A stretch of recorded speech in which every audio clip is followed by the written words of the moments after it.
Class is in session, hitting the books, college football, Monday, November 11th. Ian Cameron and Connor Mack with you, week 12, if you can believe it already in the college football season. We only have 3 full weeks of regular season action left in the college football season, and it'll be conference championship weekend after that. So we're getting down to the crunch time in the college football season, conference races, teams chasing a spot in the college football playoff.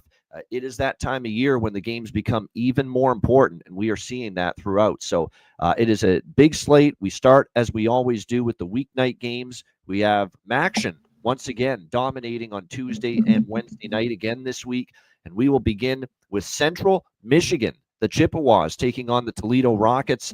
We've got Toledo 14.5-point home favorites. The total in this one, 50.5, 51 is the total here pretty much across the board going into this game.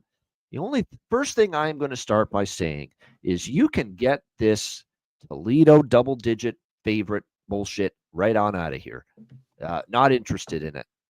We have talked about this, Connor Mack and I, for years on this show about how lethal it's been laying double digits with Toledo in this conference. I think last year, you go back to our shows 2 years ago, even 3 years ago when we started this Hitting the Books show. How many times have we said how bad Toledo and specifically head coach Jason Candle is as a double-digit conference favorite? He hasn't been good in this role. He is not someone I trust in this role. Is Toledo the better team? Of course. No question about that. Tucker Gleason, the quarterback, has been solid after they saw DeQuan Finn transfer to Baylor. The defense has been good at times, not so good at others, but really it's been the offense that's really carried the way for Toledo this year. And Central Michigan's obviously had a tough year, 3-6.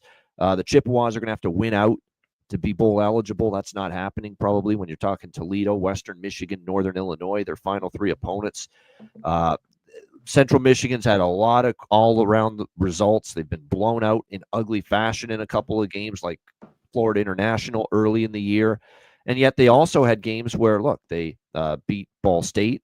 They beat San Diego State. They lost by only 2 against Ohio. They get blown out by Miami O, but against one of the better teams in the conference last week, Bowling Green, they get the point spread cover, 16-point dogs. They lose 23-13. It was actually a solid effort from the defense for a change. Although I must admit, was that the defense or was that really the wind? It was a windy, rough weather night last week for a lot of those MAC conference games. So maybe that played a part, in Bowling Green's offense being held down a bit. But the fact remains Toledo is just never a team I'm looking to bet in this kind of a price range. So by default, I'm probably looking at Central Michigan here if I'm getting involved at plus 14.5. And like I said, weather and wind kicking up last night or not, we were still able to see Central Michigan do enough to get inside the number, lose by only 10 against a very good Bowling Green team last week. If they can maintain that kind of effort here, they might be in it. They've obviously had a ton of quarterback injuries. They're down to their 3rd and their 4th quarterbacks, Jaden Glasser and Tyler Jefferson. Bert Emanuel's doubtful, and of course they lost Joe Labas for the season due to injury. So that's the concern here. If they fall behind, do they have the quarterback play to come back? They're down to their QB3, QB4 because of injuries. But I'm still leaning Central Michigan at this number. C-Mac, what do you think? Central Michigan, Toledo. Yeah, that's like the big one. And that touchdown late got him in and got the cover last week because it was 23-7. I mean, that's the lone problem here taking them is like the quarterback play. I mean, look at last week with these 2 guys. I mean, holy shit. I don't know how they're going to be able to throw the ball. I mean, they've had success running it, kind of all year long, and they've had to. They get, average about 185 on the ground. So they're going to have to do that. Toledo's defense has been decent against the run. But this, as you mentioned, Toledo's off a bye here. They've been just, hit and miss. I love fading them 2 weeks ago at Eastern Michigan, laying 10 points on the road. Get out of here. So even at home, they lost to Bowling Green, one of the better teams. They look good. It's Miami, Ohio. But I kind of take that, are they the team from October, September, early October, or lately, the last 3 weeks? I don't know. Yeah, there's just no way I'm laying points with Toledo. Like, this is like you just hold your nose here with the dog or nothing. There's just like what I just can't do it. Like, no way, no how. The record is pretty crazy too. They've had some wins, when they've laid numbers, and most of the time though, it's more of a touchdown or less. Like 5, 7.5. But these numbers just, I can't do it. Yeah, I agree. I'll be on Central. I don't know if it'll be a big bet because I'm worried again Just with the smaller quarterback bet, yeah. situation. But I know one thing's for sure: year after year after year, if you bet against Toledo as a double-digit favorite more in every game, you're going to probably come out ahead. That's the way it's been. Yeah. Yeah, not every game, but more often than not, they're not a team that's a trustworthy team to cover numbers like this, and we have seen it. Central's just been bad on the road. Yeah, Bavano too. That's a little of the shitty thing. It's like, what do we get? The defense that kind of is okay in some of these games, or it's just been awful and gotten shredded in half the other games. Yeah. Yeah, no doubt. All right, next up, we've got Western Michigan and Bowling Green also on Tuesday night. Bowling Green, 8.5-point home favorites, 58.5 being the total in this game. Last week for Western Michigan, their defense just got absolutely abused by Northern Illinois, 42-28. It was actually a split for me in that game where I was on the Western Michigan side, which was obviously the wrong side, but I also had the over in that game, and it flew way over the total. But they were carved up by Northern Illinois, especially on the ground. I mean, it was just Telly Johnson going nuts with 141 rushing yards for Northern Illinois in that game. And it took a lot of pressure off of Ethan Hampton in for Northern Illinois. When he's got a run game like that, makes him a better quarterback. And we certainly saw that. He only had 3 incomplete passes. Hayden Wolf had a decent game. The one thing that got him in trouble, though, was interceptions. And the one thing about Hayden Wolf is he's facing another very good defense here, Connor Mack. And so, Northern Illinois does have one of the better defenses in the MAC. And he's facing another team, Bowling Green, that's got a very good defense. So I worry about those mistakes again. We saw it against a good MAC defense last week from Hayden Wolf, the mistakes, the interceptions. I worry that maybe we're going to see it here as well against Bowling Green. I mean, I do lean to Bowling Green. I like this team. I've liked them from the beginning. I've still got a live plus price ticket on them to win the conference this year. I liked everything about him. Scott Leffler's done a great job as the head coach, a very experienced group of 5 quarterback, and Connor Bazelak, who's been around the block, started his career at Missouri, of course, years ago. Lot to like about Bowling Green. And yeah, they had a couple of blips there where they didn't play great. They lost to Old Dominion as big favorites. They lose at home to Northern Illinois. But in that game, they lost Bazelak to injury. The backup came in, and he couldn't even get a first down in the second half of that loss to Northern Illinois. But since they got Bazelak back, they beat up Kent State. They win by 15 on the road at Toledo. That was very impressive, going on the road and beating Toledo 41-26. Last week, they didn't cover, but again, every MAC game, and we warned you about this last week when Connor and I did this show, that there was going to be a lot of wind and potential rain in those MAC games. And so you've got to take those results with a grain of salt. They were still clearly the better team over Central Michigan last week. I worry about that Western Michigan defense. I really do. We have seen against some better competition, they have struggled. They gave up 42 to Ball State, 41 to Buffalo, and then 42 last week to Northern Illinois, all in conference play. And this offense is as good as any in the MAC with Bowling Green now, what they're going to face here. So I like this over. I cashed an over with Western Michigan last week. I'm going to come back to the well. I think Bowling Green does a number on this defense, and they score into the 30s, maybe even into the 40s at home. But I think Western Michigan's offense with Wolf, if he can somehow limit turnovers, I think they can do enough to move the ball. And Western Michigan is certainly superior on offense compared to their defense. So I think this game can go over the total. I don't trust the Western Michigan defense enough to take them, and I'm very high on Bowling Green, as you know. So I'd lean to laying the points here. I might have a smaller bet on that, but the over is what I like even more here. Connor Mack, what do you think here? Western Michigan, BG.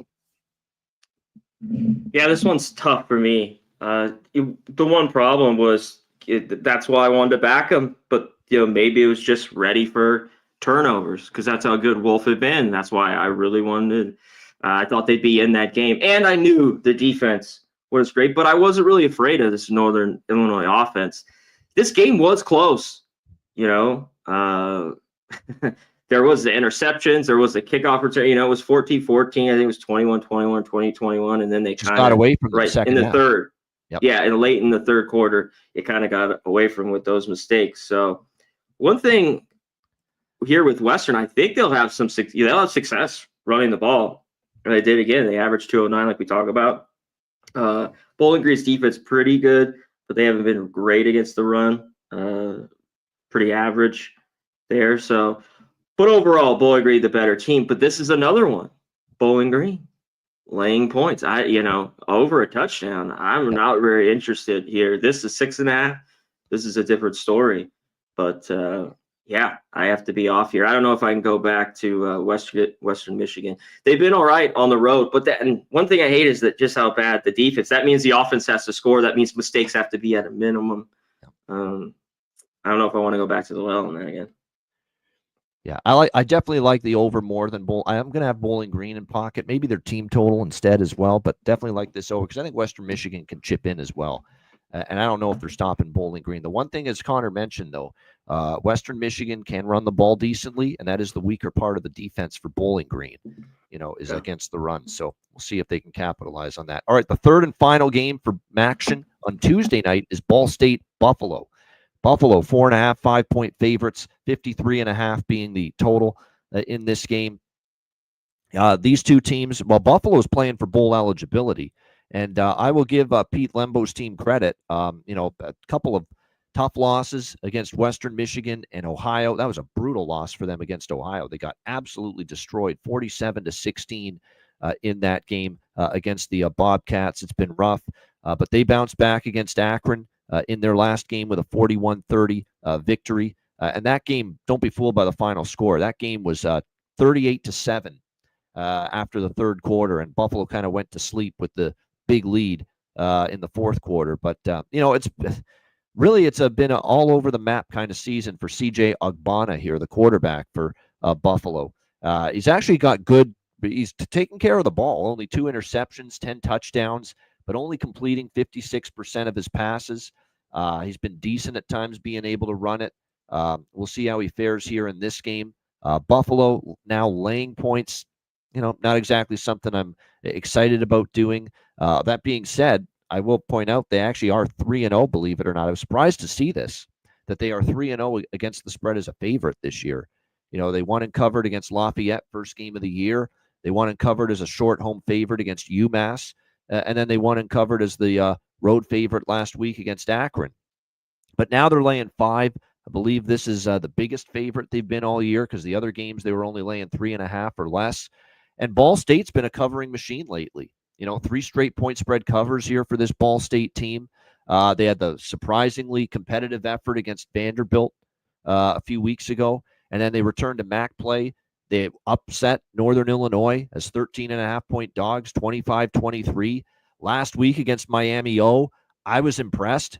Well, again, one of the better teams in the conference, Chuck Martin's Miami O team, a very experienced quarterback for them, and Brett Gabbert.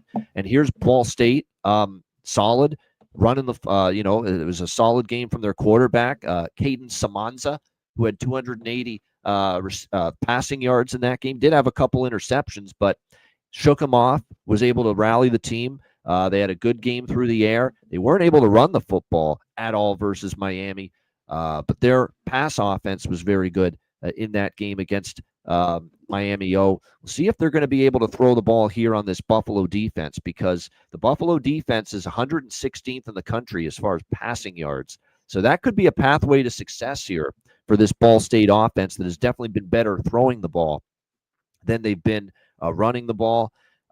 Their own defense is just not very good. That would be a concern here if I'm Ball State.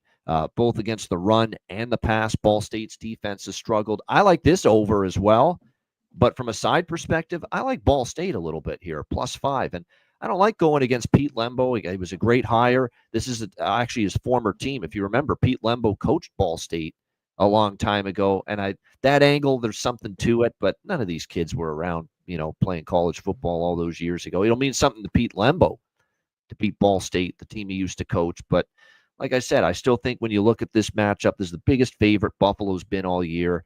Defense is still shaky. Ball State's been undervalued from a point spread perspective. 3 straight point spread covers, 2 straight in conference play. Once again, catching points here. Again, a one-score game with a very good Miami O team last week for Ball State. I think the underdog here is worth a look here with Ball State. What do you think here, C-Mac? Ball State, Buffalo. Yeah, and last week in that game, Ball State, I mean, they just kind of faded late. They couldn't get anything going. Miami, Ohio finally kind of clamped down in the fourth quarter. It was tied 21-21.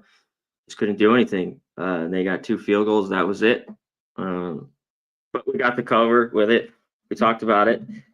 I think you have to be on them here. If they've been playing better, it seems like this might have been a 7 a few weeks ago. But they should have success throwing it. Both teams do. One thing with Buffalo, they're not as good. Only 174 a game. They want to run a little more. Because Ball State, 132 against the pass, 291 yards a game. And then you hit on the other side, 116, 255. So Ball State should have some success throwing it on this Buffalo defense. One thing with Ball State, too, their last 3 games haven't got over this number. But the total is 48 push last week. So they've just still been excellent to the over. I lean that way. If this was a few points lower, I think that'd be the move here. Oh, man. I mean, we've seen a lot of these games stay under in the MAC. This is not the MAC of years back with just wild, crazy points. But Ball State, if they're in it, which I think they're going to have to be, they're going to have to score points. They can't sit around. One thing, they've been a shitty team on the road. Last week we got them at home. That's where, we wanted to back them. So just these teams in the MAC, when you look at them too, just good at home and just dreadful on the road. The numbers just go to shit. Turnovers go to shit. Talk about turnovers. We'll get into it more. Some of these games is just crazy. It's never been something I've lost on teams. It's just, I brought it up last week, I think, Babana. It's crazy. Crazy.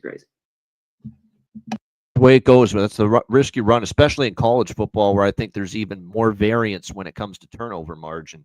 That's if you're on the wrong side of that, you're fucked. Yeah, most often. Yeah.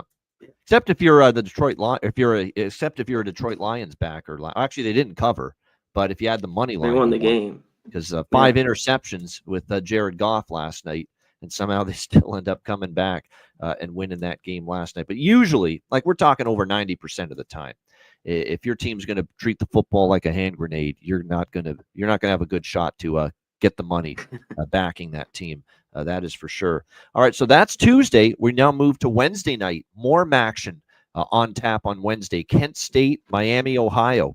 The Redhawks, 30-point home favorites. 45.5 the total in this game. I mean, that's the problem with Kent State. I mean, you take 30 points with them here in this game. Can they score? We just saw them get shut out last week by Ohio. 41-0 for the Ohio Bobcats over this Kent State team.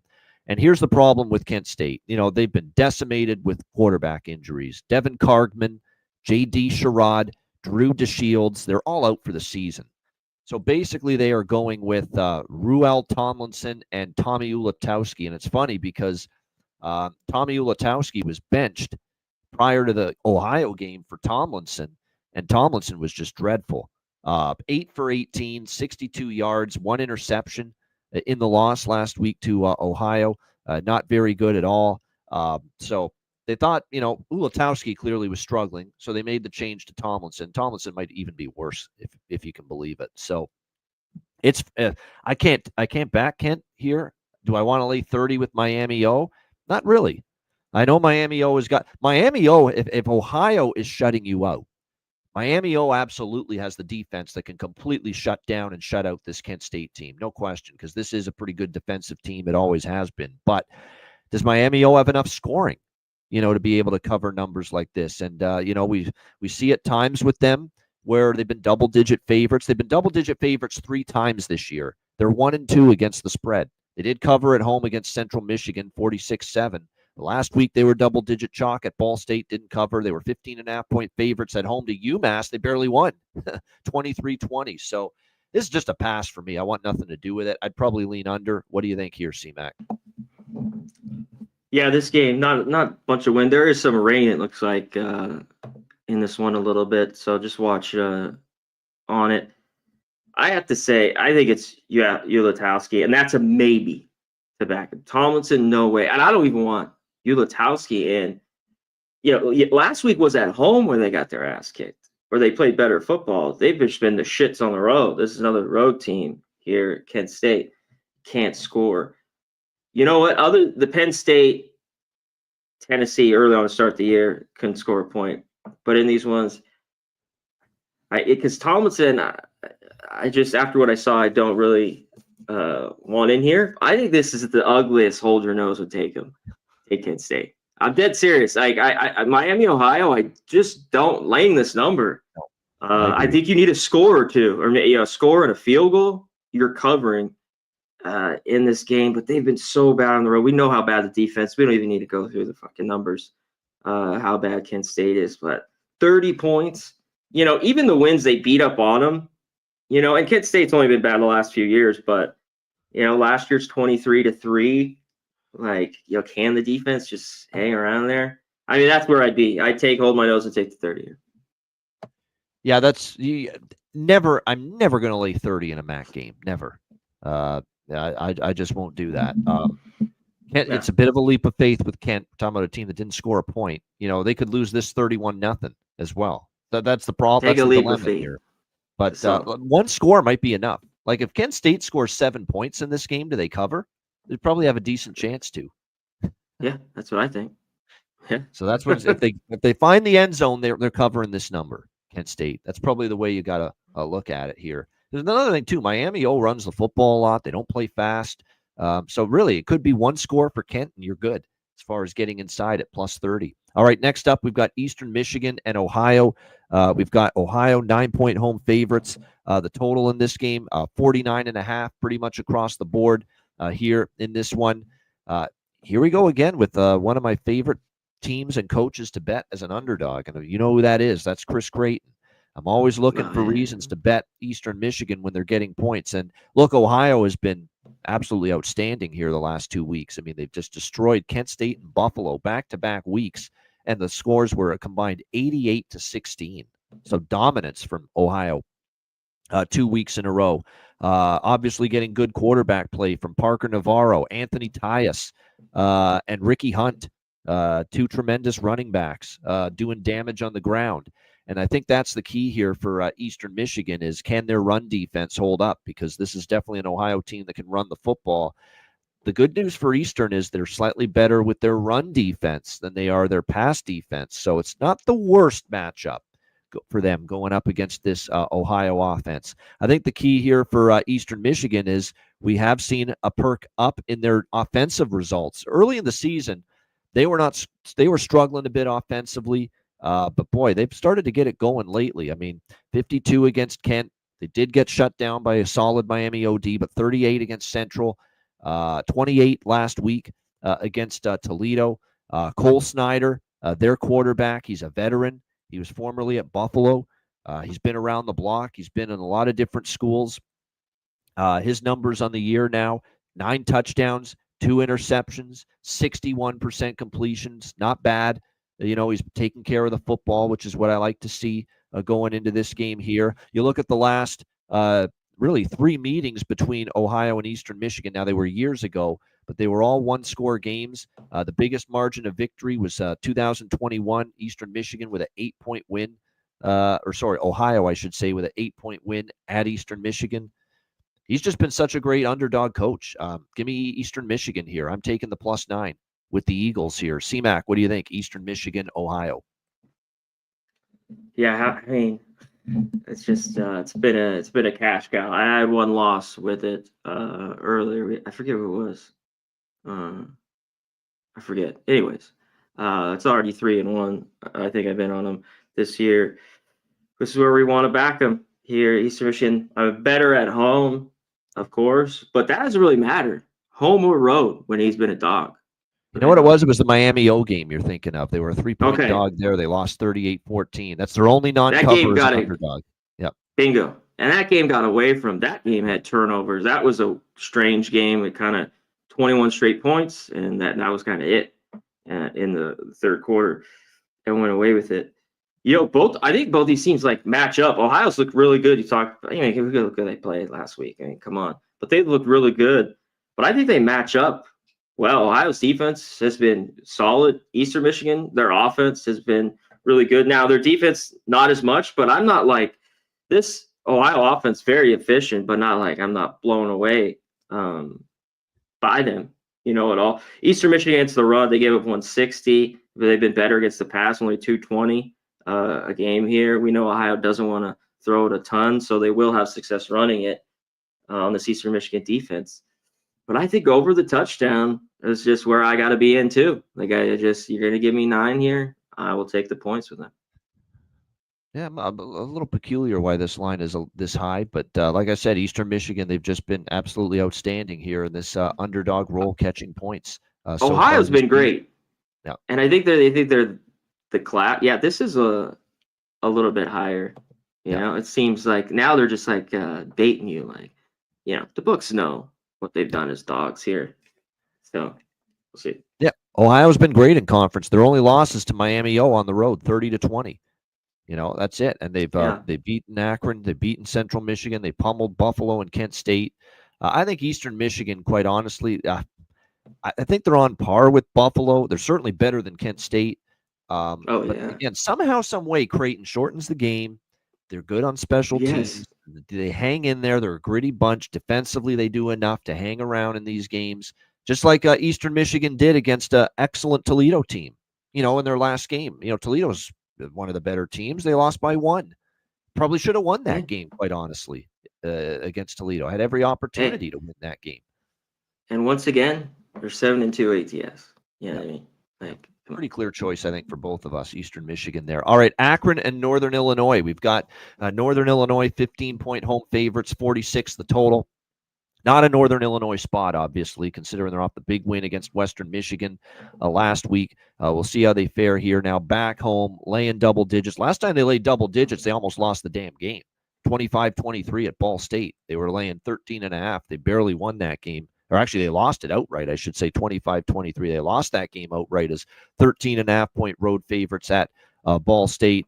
They were a big, 16-point favorite against UMass. They won by 14. You catch my drift. I mean, here's another team where they haven't been great in this double-digit favorite role. Buffalo at home, 13-point favorites after the big Notre Dame win early in the season. They lost outright. So Northern Illinois has had these flat spots and these spots where they were off a big win like last week at Western Michigan. Then they come back as double-digit chalk the next week, and they're not very good. So I'm leaning Akron here, plus the points. But Akron's been, you talk about variance and you talk about erratic behavior. Boy, we've seen that this season from Akron. No question about that. They lose 41-30 to Buffalo by 11. They do beat Eastern Michigan the week before. They lose by 10 at Western Michigan. They lose by 7, though, against a good Bowling Green team. They've been a scrappy bunch. Since getting blown out at Ohio, the last 4 conference games, they've lost all 3. The 3 losses were by 11 points or less for this Akron team. So I'm very interested in the Zips here in this spot, catching points. I certainly commend Joe Moorhead for doing everything he can with this group. There's not a lot of talent here. It's hard to recruit. They've been a dumpster program in this conference for a while. But one thing I see Joe Moorhead get from this team week in and week out is effort, compete.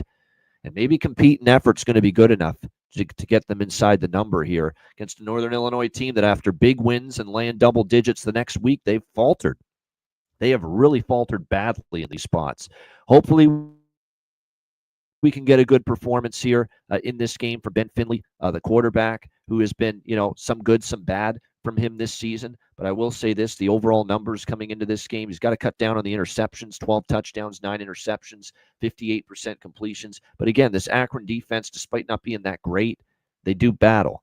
And hopefully a battle level and, get some key stops, maybe force some turnovers can be enough to help Akron stay inside this big number. Because I'll tell you one thing, this has been a very noticeable performance pattern for me with Northern Illinois of being unable to be trusted in this kind of a price range, especially after the big wins that they've had. What do you think here, C-Mac? Akron, Northern Illinois.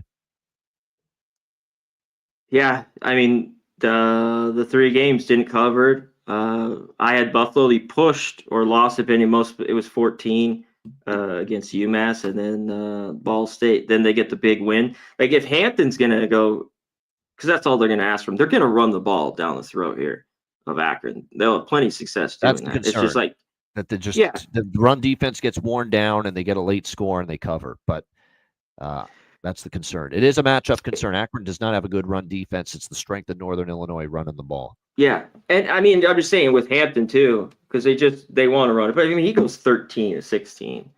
Like that's all they ask. Did he have 1 or 2 touchdowns? Just one, but that's all they want from him. I just keep going back. Like Akron's not Kent State. This team's a little bit better. This team's been feisty. This team's been in games.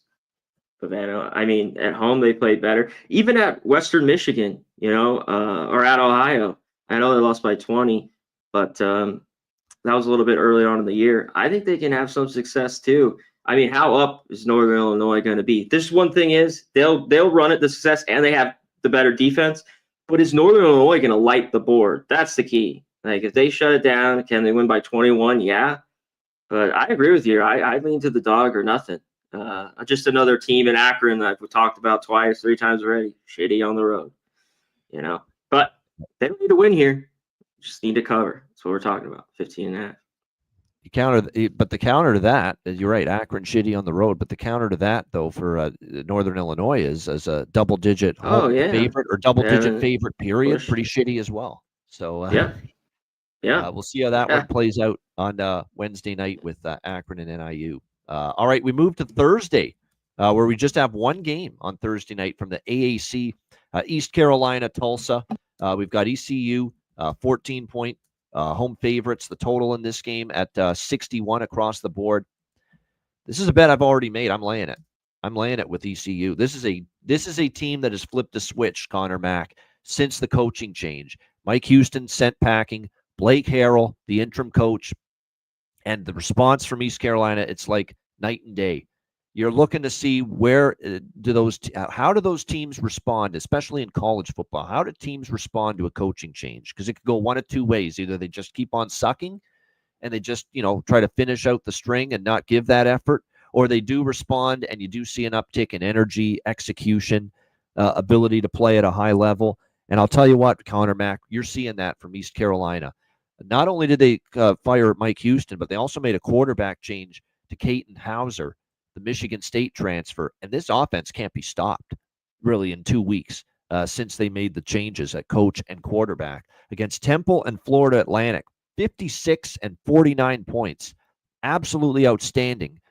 Hauser's been through the air. He had 5 touchdown passes last week against Florida Atlantic, and he had 5 against Temple. He's got 10 touchdown passes. 10. In the last 2 games for this East Carolina offense. And I don't see what's slowing them down here. They have clearly 2-0 straight up, 2 easy covers. And I had East Carolina last week, Connor Mack, multiple ways. I had them laying the points against Florida Atlantic. I had them team total over, and all of it came through. And I think the team total is probably a good bet again here, not just laying the points, but maybe even more so the team total, because I don't know how Tulsa's going to stop this group. This is a horrible Tulsa defense. The fact they allowed this horrendous UAB Blazers team, which has had a fucking horrific year with a coach that's been dreadful in Trent Dilfer, an offense that's been lost their quarterback, and the backup quarterback, Jalen Kitna, rolls up 6 touchdowns, 404 passing yards against this Tulsa defense 2 weeks ago. Good luck now against a resurgent East Carolina offense. So I'm probably going to run it back. ECU laying the points, ECU team total over, just like last week. C-Mac, what do you think? Yeah, that was huge. Win. Just took care of business, kicked their ass, like you talked about. I mean, the move, the Hauser's just been great. 59-21 to UAB, the way UAB's played this year. How? Oh, yeah, we'll get to that in 1 sec. East Carolina, though, is going on the road. Now, fine. Both those games are at home, Temple and FAU, 2 shit programs. I think ECU, look at their team total. I like the over here a little bit better because Tulsa can't stop a nosebleed, which you just hit on. That game, holy shit. Yep. They didn't get off the bus. That Utah State quarterback for them now, Cooper Legas, too, yeah. Yeah, but by the time, I mean, it was just Holy everything, bro. It was touchdown, intercept, comeback, touchdown, punt return, touchdown. Like it was just like fucking. It's 28-0 in like no time. Uh, Tulsa been horrible, and I don't know what we get from this Tulsa team, from the quarterback, the defense, the shits. That's why I think ECU will get theirs, and I think Tulsa will be able to score a little bit. East Carolina's defense is still not great, and like I talked about, just like these losses, like the comeback win against UTSA, at La Tech, that was earlier in the year, but they won. They just get blown out to North Texas. Like, I don't know. This team hasn't been consistent at all, so they can't get my money as much as 2 touchdown dogs here. One team's just playing a lot better football and the other isn't. Yeah, so I just look to the over, and maybe that is Tulsa can get some points that could keep them around to cover.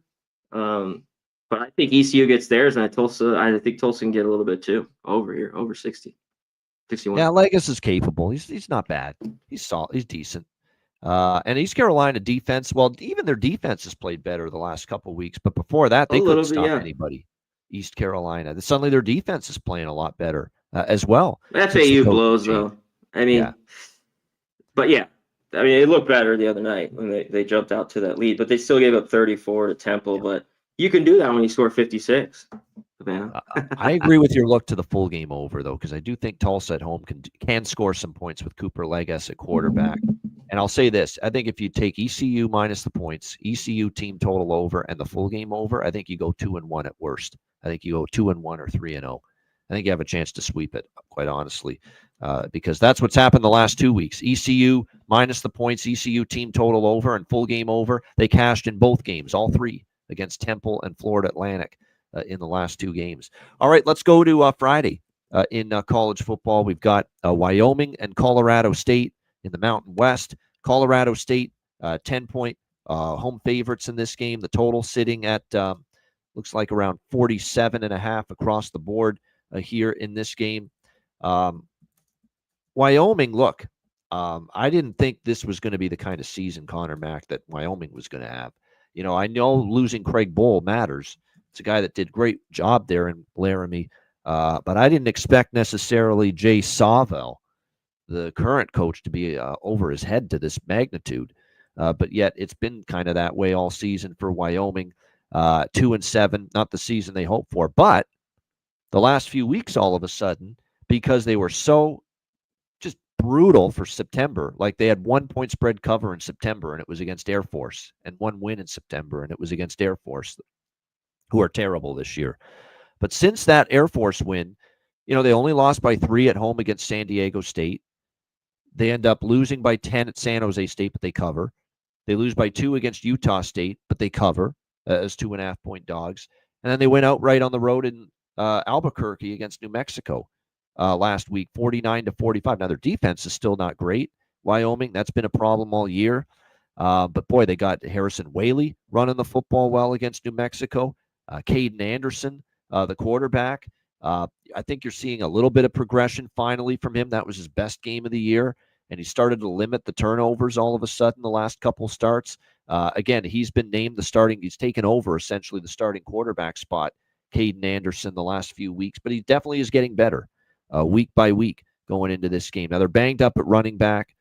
They still might have one of their top receivers, Tyler King, out. That's concerning. But there's definitely progress being made. And because they were so bad early, we see this kind of a story unfold every year in college football, where a team is just so bad early in the year, straight up in ATS, that once we get to November, there's actually value. And maybe there's that with Wyoming right now in this game. Plus, the other element of this handicap is, can we trust Colorado State laying 10, in this kind of a game? Now, I will say this about Colorado State. They have been money. 6 straight covers, 6-0 ATS, their last 6 games. Really impressive, playing their best football. They're now 6-3. They got bowl eligible with the win at Nevada. Nevada was really injury riddled though last week, and that's a big reason why I really liked Colorado State in that game. Braden Fowler Nicolosi is someone that this year 60% completions. The numbers still aren't great for him. What's shocking about Fowler Nicolosi here for Colorado State is we continue to see some struggles, he's done a better job negating the interceptions lately. But still, I expected him to play a little bit more efficiently than he has so far this year. it's a really tough game, CMAC, because hard to step in front of a team that's ripped off 6 straight ATS like Colorado State. And they're playing great. They're humming. They're winning. They're also winning by margin as well. The win against Nevada by 17, against New Mexico by 11. They've won double digits each of the last 2 weeks. But I also feel like Wyoming, after that bad start and turning to Caden Anderson at quarterback, they're starting to be undervalued, and they haven't quit completely on the season with what we've seen from them. They've been in every game recently. So I'm actually leaning Wyoming a little bit here, plus the points. I actually think there's value in the over here, because as much as I like Wyoming's offense, their defense is still very shaky. And they have actually been an over team this year, 6-3 to the over. Wyoming total's only 47.5. This is not that same Wyoming run first, slow plodding team either. They played with pace at times this year. They throw the ball a bit more as well. So I think at 47.5, I'm a little bit interested in the over in this game. CMAC, what do you think? Wyoming, Colorado State. Yeah, the big thing here is Colorado State. The UTEP was 9. They won by 10. They get the cover, but that was it. All the rest just small, short favorites. But and once is a dog, but they've covered. 6 straight. So you got to give their hats off. This at 10.5, I think, is a little too far out there. They are at home. Wyoming's dominated this series, kicked their ass. It seems like year in, year out. But what do we get? And those games have been lower scoring, but different teams, like you mentioned. I think it's pretty sharp. I kind of think it could get over as well, but I think Wyoming's the move at over 10.5 here. If this was under 10, maybe not. The move to Anderson's been it. And what you talked about, King being out, Horton's been out. He's been out a game or two already for Colorado State. So for Colorado State. Yeah, they've adjusted well to him, actually. I thought they'd miss him more, but that offense has still been okay without him. They've been okay without him. So we'll see. Anderson, though, has been the difference. Like, I don't know if he's going to throw for 342, of course, on that New Mexico defense, but I think he's going to have success. And nobody wanted Wyoming, thrown out like trash. Over 10 here, I'll take him. This is something, under 10, maybe not, but I think they can hang in this game. And it's tough to go against Colorado State, who's just been humming lately. But you also mentioned it, 6 straight covers, but now you're being asked to lay double digits, in this game with and Colorado State hasn't been a double-digit favorite once during this 6-game point spread streak of theirs. So it's a little bit of rarefied air, if you will, for Colorado State. And when I see the matchups between all these teams, because they play the same teams, it's it's similar. In the last 6 games. So I think this will be tight. All right, another Friday night game, North Texas, UTSA. Meet. Got the Road Runners here. North Texas, 2-point road favorites, 72.5 the total here in this game. Very high total. You understand why. That being said, North Texas and Army turned into a bit of a slog, didn't it, on Saturday? Yeah. Nowhere close to the 63-64 total that game closed at once Bryson Daly, the quarterback for Army, was ruled in for that game. So that didn't even come close, that game, to going over the total. Something tells me, though, this one will have a lot of points. I don't know if I'm ready to bet over 72, though. I mean, that is a very, very high number. But yet North Texas, only the 3 points against Army. Was very impressed with with Army's defense. I mean, they made Chandler Morris look human. Chandler Morris has been very good this year for North Texas. That was not one of his better games. They didn't let Mackenzie McGill and Shane Porter, the running backs, get going either for North Texas. I mean, Army's defense, I had some question marks. I actually thought they were going to struggle, because the one quibble you can have, CMAC, about Army is that they hadn't faced a lot of really good offenses. And I thought North Texas, pretty good offense. One of the tougher ones, believe it or not, on Army's schedule. And Army shut them down. So credit to the Black Knights for a great performance on defense. Is UTSA going to be capable of shutting down North Texas in this game? Probably not. I mean, they've been in one shootout after another. This defense has fallen way off from where it's been the last couple of years. They give up 29 to Rice. We talked about how bad the Florida Atlantic offense has been. Even Florida Atlantic scored 24 points against UTSA. And then the last 2 games, I mean, 46 given up to Tulsa, not what you want to see, and then 36 to Memphis. But they did win that game outright as dogs, because that offense got the job done. And that's the key. I'm seeing growth in a big way from Owen McCown right now at quarterback. He's been really solid of late. 4 touchdowns, 8 touchdowns, and no interceptions for Owen McCown in the last 2 starts against Tulsa and Memphis.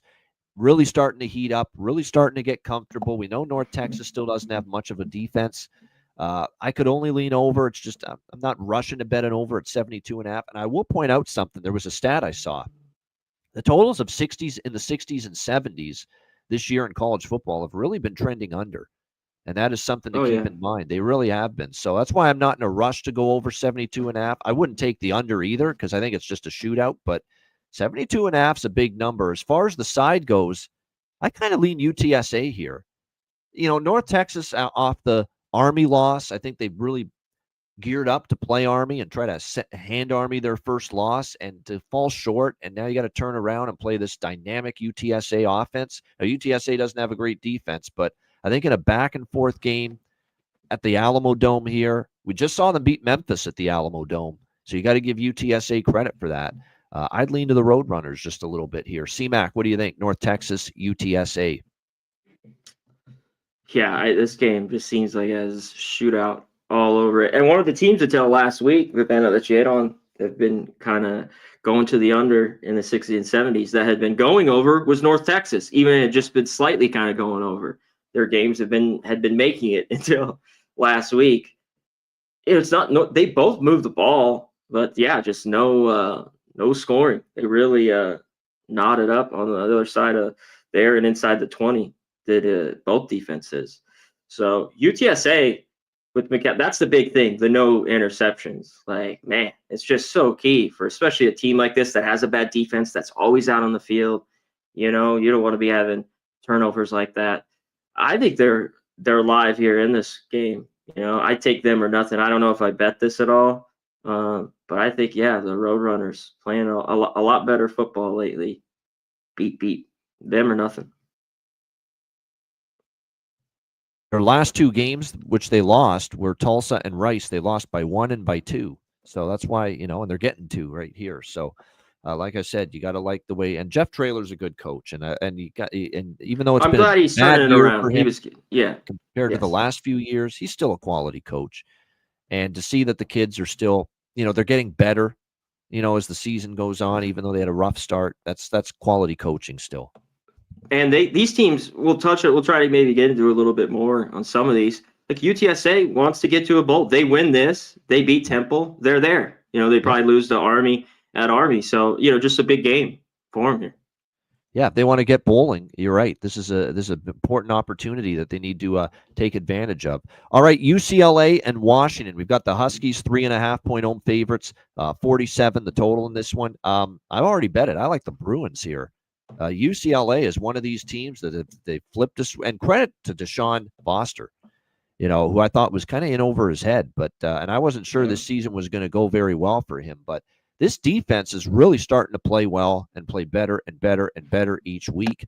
And Ethan Garbers is no longer garbage. Let's give him some credit. He's played better here in recent weeks at quarterback. 3 straight wins outright as dogs for UCLA in Big Ten play coming into this one. They beat Rutgers outright as dogs. They go to Nebraska, beat the Cornhuskers outright as dogs. Now, granted, both of those teams struggling, but still impressive wins on the road. Come back home, knock off Iowa 20-17. And what impressed me about that win is, look, we know the offense did enough. It was a solid game from Garbers. The run game, too, with TJ Harden was good. But the way they defended against Caleb Johnson and the great ground attack of Iowa, that's what really impressed me about that UCLA win. Just how they shut down the run game of the Hawkeyes in that game. And Brendan Sullivan, look, I know he showed a little glimpse there, taking over for McNamara, but he's also been bounced around the block a little bit, and we saw why last week. He really had a rough game against UCLA. 2 interceptions, only 6 completions in that game. We'll see how they fare here against Washington, who, look, I don't love the form of Washington right now. Blown out by Penn State 35-16. They did play USC at home, and they beat the Trojans 26-21. They are 5-0 at home straight up this year. So maybe this is a win for Washington, but I don't know if it's going to be a win by more than a field goal. I got 4.5 with UCLA. It's down to 3.5. I still like the way UCLA is going. I'll take them plus the points. with this Washington team, the defense is still kind of up and down. Will Rogers has been. I don't think he's in an offense that totally fits the way he wants to play, or he comes from an air raid system, and that's not Washington's system and style of offense. So, I'm back to UCLA here this week. C-Mac, what do you think? Yeah, in Washington, it was one I kind of locked. It just was them going to Penn State. I thought they'd get their ass kicked, and they did. I think Rogers start. I mean, he was benched kind of there. I mean, I think he starts this week. They put in Williams took over. We should point that out. Yep. Last week. And Fish said, I think he goes back to Rogers, but they just sat him down after that shitty first half. He is what he is. He can't turn the ball over. UCLA, which last year were great, and it showed huge in that game and good this year against the run. And this team was down 10-0, after the first quarter. Came fighting back. Long field goal. They finally got to touchdowns. And I got to give hats off to Garbers. I know he did have 2 picks. There's the bad side of him. But 21 of 34, 204, 2 TDs. But it's how you respond. They need to do more of it. And he did. Yep. Yeah, and they dominated the time of possession. That's where the best thing is for Garbers. Turn around, hand it off. And he did a good job of that. They had 200 yards on the ground. So I think they're in this game too. Washington, one place is at home. Just right back and just fade them on the road. That's why I liked them against SC. So this is tough, but it's tough to go against UCLA. I mean, if this game's close, I get why you'd rather have the 3.5 in your pocket. Houston, Arizona. We've got Arizona 2-point home favorites. The total in this one, 44.5. This is the last game, the late game on Friday night. I like Houston here, quite honestly. I mean, Willie Fritz is a coach we like. It's a coach we trust to have his team get better and better and better as the season goes on. This Arizona team is just a mess. 0-5 straight up, 0-5 against the spread. We got both of these teams coming off a bye week. I'll trust Willie Fritz right now a little bit more than Brent Brennan. This is a Houston team that's won 2 in a row against Utah and Kansas State. Impressive victories. What a win that was for them against Kansas State a couple weeks ago. Huge win. Zion Chris, is he great? No, but he's a whole hell of a lot better than Donovan Smith. I'll tell you that right now at quarterback for the Cougs. He's been a step up. He can run with the ball. Defense continues to play very hard, very well. It's the strength of this Houston team. I don't know what's going on with Arizona, but Noah Fafita's had a disappointing year. They can't run the football. The defense has been absolutely crushed in recent games. There's a huge gap right now in the way Houston's playing on the defensive side of the football and the way Arizona's playing on the defensive side of the football. This was one of the bets that were just right away. I see the matchup. I see the number overnight last night. I say, yeah, easy decision, straightforward. The surging team against the stumbling team. Ride the hot, fade the cold. Give me Houston. Wrong team favored here. Houston's the better defense, better team right now. Houston wins this game. C-Mac, what do you think? Yeah, there's just been no sign of life from Arizona. We've seen it from Kansas a little bit. We thought it'd be a pretty good team, how horrible they were in second half, playing a little bit better. Arizona, we haven't seen it. They just look shittier. The defenses look shittier. The offense still can't move the ball. I talked about how vanilla that offense is. It's just pathetic. I mean, it shows. They're 3-6, 1-8 ATS. I can't back them. Has something changed that I don't know about? I haven't heard. Houston has a better defense here. I lean under, at 45. I think there's enough here, 44.5. The defense has just been really, really good. That Kansas hit them right in the mouth, and that game got over. But right back to the under was cashing, the last 2 weeks for them. And they're off a bye. They didn't play last week, right, Houston? Yeah. Yeah, both teams off a bye. Both teams off a bye. Okay. But, yeah, I'd rather have the offense still is, work in progress. But Chris, I'd rather have him right now. Weird to say, no Fafita, Arizona, dump off after being darlings last year. Yeah, I mean, just very unfortunate. And I think this is a bit of a black mark on Brennan, who he did a great job at San Jose State. Don't get me wrong, but sometimes some coaches, when they take the step up to the power conference group, maybe they don't always thrive, and maybe we're seeing that a little bit here. He had a good team there, yeah. though. And I had questions about him. Other people did, I think, too, that I talked to. Yeah. And we see it's not been good. And to be honest with you, even at San Jose State, he had the one great season where it was the COVID year and everything was out of whack that year in 2020. And after that, actually, San Jose State progressively got worse after that great first year that he had there. So, yeah. Questions now about Brent Brennan a little bit, and rightfully so. All right, Saturday. We moved to Saturday. I put this game on our list because it's a good game. It's two of the better teams in the Sun Belt, James Madison and Old Dominion. We've got James Madison, 4-point road favorites, 52 the total. I certainly like this to go over. You got this Alonzo Barnett at quarterback for JMU. He's been very good. This offense continues to put up points on a weekly basis. I think that continues. George Pettaway running the ball, Cameron Morris, Amarion Dollison, two good receivers as well for James Madison. Meanwhile, Old Dominion, their own offense has been flipped for the good, really, ever since they went to Colton Joseph at quarterback. This is like John Mateer all over again here for Old Dominion. Very similar style quarterback, can throw, but he can run as well. I'm very impressed with his ability to run with the football. Don't be fooled by the App State game, because you got Old Dominion coming off a bye week, which is also an advantage for the Monarchs here. They lost their game before the bye week, but Joseph moved the football at will. They ran the football well with Aaron Young. Isaiah Page had 205 receiving yards against App State. What hurt Old Dominion? Yeah, they lost 3 fumbles, and Joseph threw an interception. So 4 turnovers in the game for Old Dominion. They probably should have won that game. They probably would have won that game against App State. So I don't penalize them too much. You clean up the turnovers, you probably would have covered and won that game against App State. Let's not forget, before that, they beat Georgia State on the road as dogs. They hammered a pretty solid Georgia Southern team. They beat Texas State outright as 10.5-point dogs, 24-14. This is an Old Dominion team playing good ball. I'm tempted to take Old Dominion as a home dog off a bye week here, actually, as well. Not easy because James Madison's very good, but I will point out with James Madison, 7-2, they're a great team. They have been shaky on the road on a couple of occasions.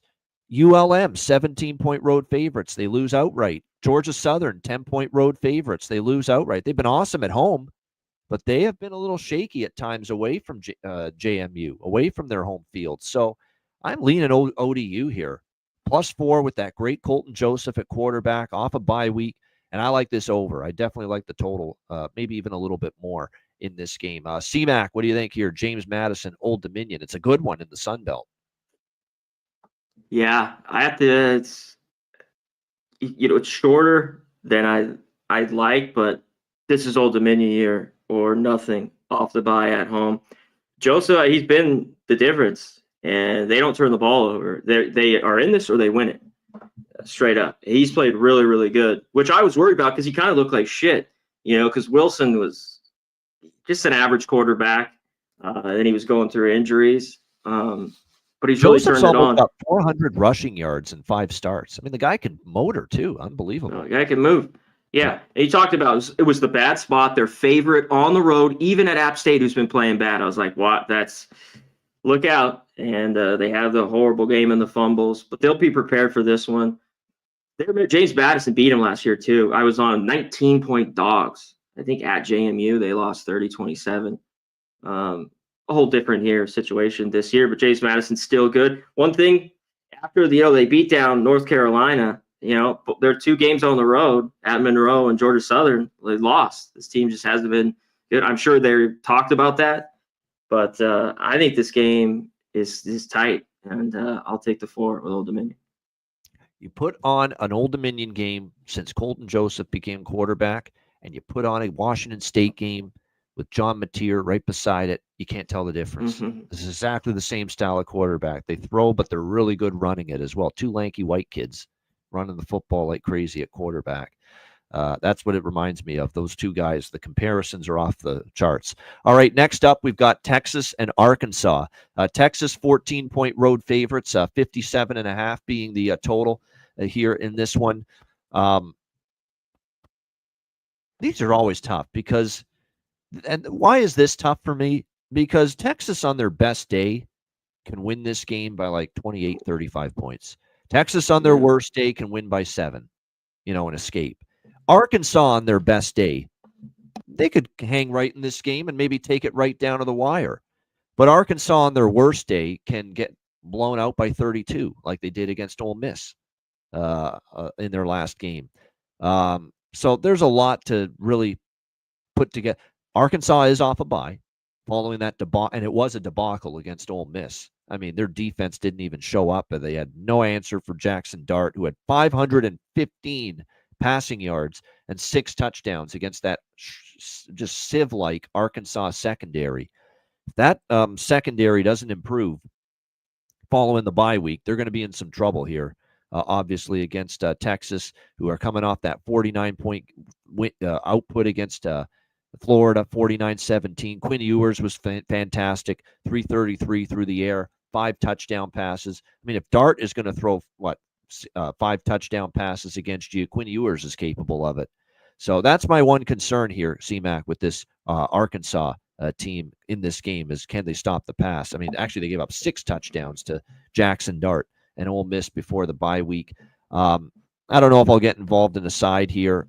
It's just, like I said, there's a lot of potential outcomes, in my opinion. I could see Texas winning a close one. I could see Texas winning in a blowout. And that's why I'm probably going to stay off this game. The one thing I don't see is Arkansas winning. Maybe Arkansas keeps it within 2 scores, but I think Texas clearly the better. And you feel that Texas might be ramping up a bit with that performance out of their bye week against Florida. They had the bye after the Vandy game where they escaped, and they had the Georgia game before that. 2 physical games. They look fresh. They look reinvigorated, recharged their batteries, and they just destroyed Florida. I don't know if I'm crazy about stepping in front of Texas here. Maybe lean over, because Talon Green, there was some concern about his status, but it looks like I think he's going to play in this game. Could they do enough on offense? We'll see. Maybe I lean in that direction, but not crazy about getting involved in this game overall. What do you think here, CMAC? Texas, Arkansas. Yeah, Green, I think he's a go with the knee, at least after the bye. Texas is pretty good health. They've had the running back injuries, but it's next guy up, Gibson, Blue, they've been fine going in there. And they just demolished Florida just early and often in that game. Yeah, this one's tough.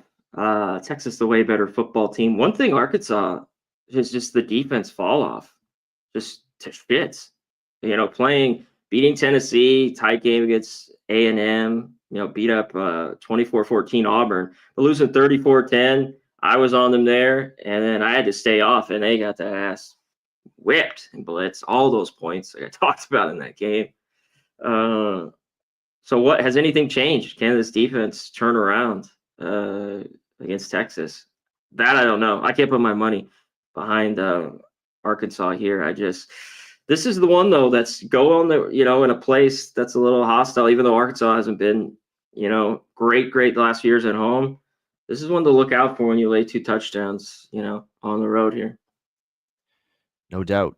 Interesting, like I say, interesting matchup that will be, because, like I said, the early money's come in on Arkansas. People thinking Arkansas off the bye rights the ship. Yeah. Gives you one hell of which they're capable of, but they're capable of losing by 30. That's the I've seen them get blown out, basically twice. Yep. Out by LSU and Ole Miss. Do we get something else? I don't know. Yep. That ends up being the question. All right, next up, we've got Wake Forest and North Carolina. The Tar Heels, 11-point home favorites here, North Carolina, in this game. The total sitting at 64 across the board. I'm not ready to lay 11 with North Carolina. I know we've seen some life from North Carolina here the last couple of weeks. Positive signs after a very disappointing, first month and a half, I guess you could say, of the season. We've seen them play a little bit better. Criswell has been solid, actually pretty good at quarterback, and the offense has been really good. Back-to-back wins against Virginia and Florida State, 41-14, 35-11, blowout victories. I understand it. And coming off a bye week, I understand it. North Carolina, sizable favorites here. Not really rushing to bet against them, but I'm not going to lay 11 either, because the one thing we see from Wake is the ability to score points. Their defense stinks. We saw it against Cal, 46 points they give up to Mendoza, who absolutely ripped that team apart, through the air. 385 passing yards in that game. Everyone got in on the act. It's a terrible secondary that Wake has. I just prefer the over more than anything in this game. I think we're probably going to see points. I think the side's a little dicey. North Carolina, I think, is better. And North Carolina finally plays a defense that's just as bad, if not worse, than theirs with this Wake Forest team. So that's why I don't trust Wake Forest to get stops. I just prefer over in this game. C-Mac, what do you think? Yeah, North Carolina off the bye here. Yeah, is anything really gonna change? Are they feeling better? I don't buy it. I see this team laying this number now again. Well, they've only been double-digit favorites twice, C-Mac. 0-2 against the spread. Yeah. They beat Charlotte by 18 as 21-point favorites, and we know what happened against James Madison. 10.5-point favorites. They give up 70. That game last week, too, Cal got late score there. Minute left in that game to cover and win by 10. It was a 3-point game. The defense is awful. This is one, these totals in the mid-60s. I get there. I'd lean over. And I think it might get there. And I think that means, Wake Forest is right there. The one thing is Bachmeier here. He threw for 275. He had 3 picks. If that happens, maybe they don't. But if he just sees a 1 pick here, that's it. Come on, man. Because he's got an arm. I think they could throw it around. So I lean that over. I don't know if I get there, but give me the 11 here. This is crazy here. UNC's laying it. Yeah, 0-2 against the spread. I don't hate it. That's exact. I know North Carolina's playing better, and they've won by double digits the last 2 games. Maybe they win by double digits here, but now they're favored in this kind of a price range, and they've been bad in this price range. So, and the back door is wide open in a game like this because the North Carolina defense, it's been better against Virginia. Florida, throw the Florida State game out. They can't move the football on anybody. Connor Mack and I could be co-defensive coordinators. We'd fucking scheme up a football team to shut down Florida State right now. So that's how bad they've been. So throw that out. I'm still not comfortable totally with this defense laying 11, North Carolina. Because the one thing Wake can do with Bachmeier is they can score, and their offense is capable. All right, Baylor and West Virginia. Baylor 2-point road favorites, 59 being the total in this game. I got to admit, I'm looking at West Virginia here. They have shown a pulse here these last couple of weeks. I've been impressed. I was wondering, was this season just going to fall apart for Neil Brown? But he made the difficult decision to bench a guy that was expected to be a really good quarterback for them, and Garrett Green was just not good enough, struggling. And since the quarterback change, since they turned to Marchiol at quarterback, Nico, as I like to call him, very impressive. Back-to-back wins at Arizona, not so much because they've been so bad. But you go on the road at Nippert Stadium, and Cincinnati's had a pretty solid year. You beat the Bearcats. You beat them outright as favorites. Solid stuff. The defense playing a little bit better in recent weeks as well. There's definitely been a sign of life here from West Virginia. Now you get them back home in Morgantown, home underdog against a Baylor team that I'm still not ready to lay points on the road with Baylor. I can tell you that. I know they've won 3 in a row. They're off a bye week. That might be enough to keep me off West Virginia. The fact Baylor's off a bye, and they've won 3 in a row and covered 3 straight as well. Texas Tech, Oklahoma State, TCU. I'm still not comfortable laying points on the road with Baylor. I like the life I've seen out of West Virginia. The only thing that might keep me off West Virginia here is the fact I don't love going against a team off a bye late in the season like this, which is the case here for Baylor. But I'm not laying it with Baylor. It'd still be West Virginia or nothing for me. C-Mac, what do you think? Yeah, West Virginia, just the change was needed. Those home losses, to Iowa State and K-State just looked horrible. But they get the win in Arizona. Last week, though, 2 defensive touchdowns was huge for them. Pick 6, second half, they didn't score. I don't think it was that fumble recovery. So, but they had a nice stretch there. To me, this is the over. We're under 60 here. If you get a 58.5, take it. They're off the bye.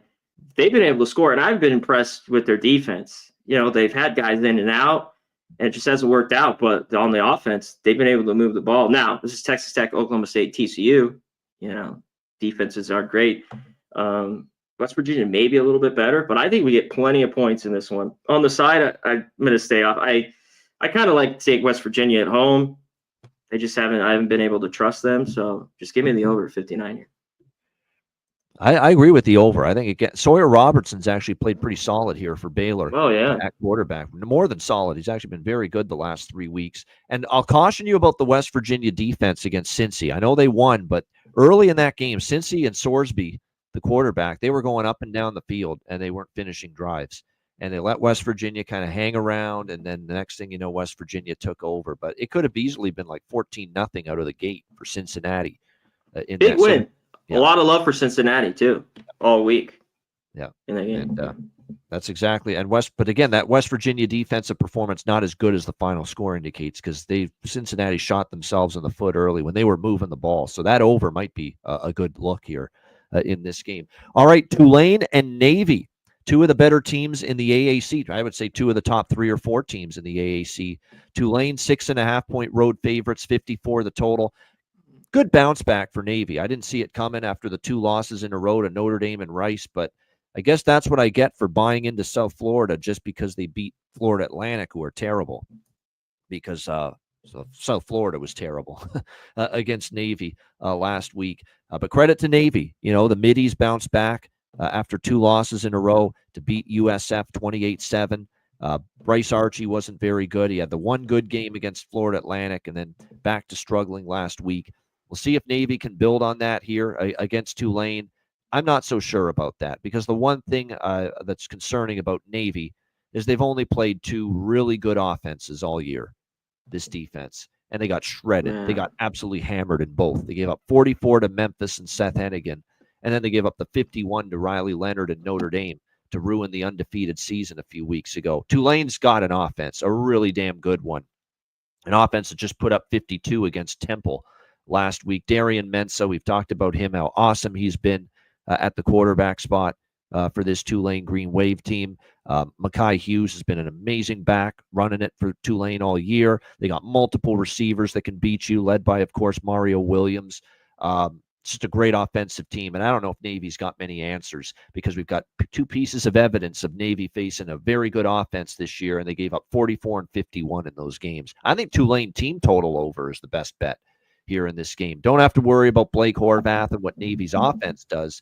I think you just focus on Tulane hammering this Navy defense. So Tulane team total over, I like more than anything here. CMAC, what do you think? Tulane, Navy.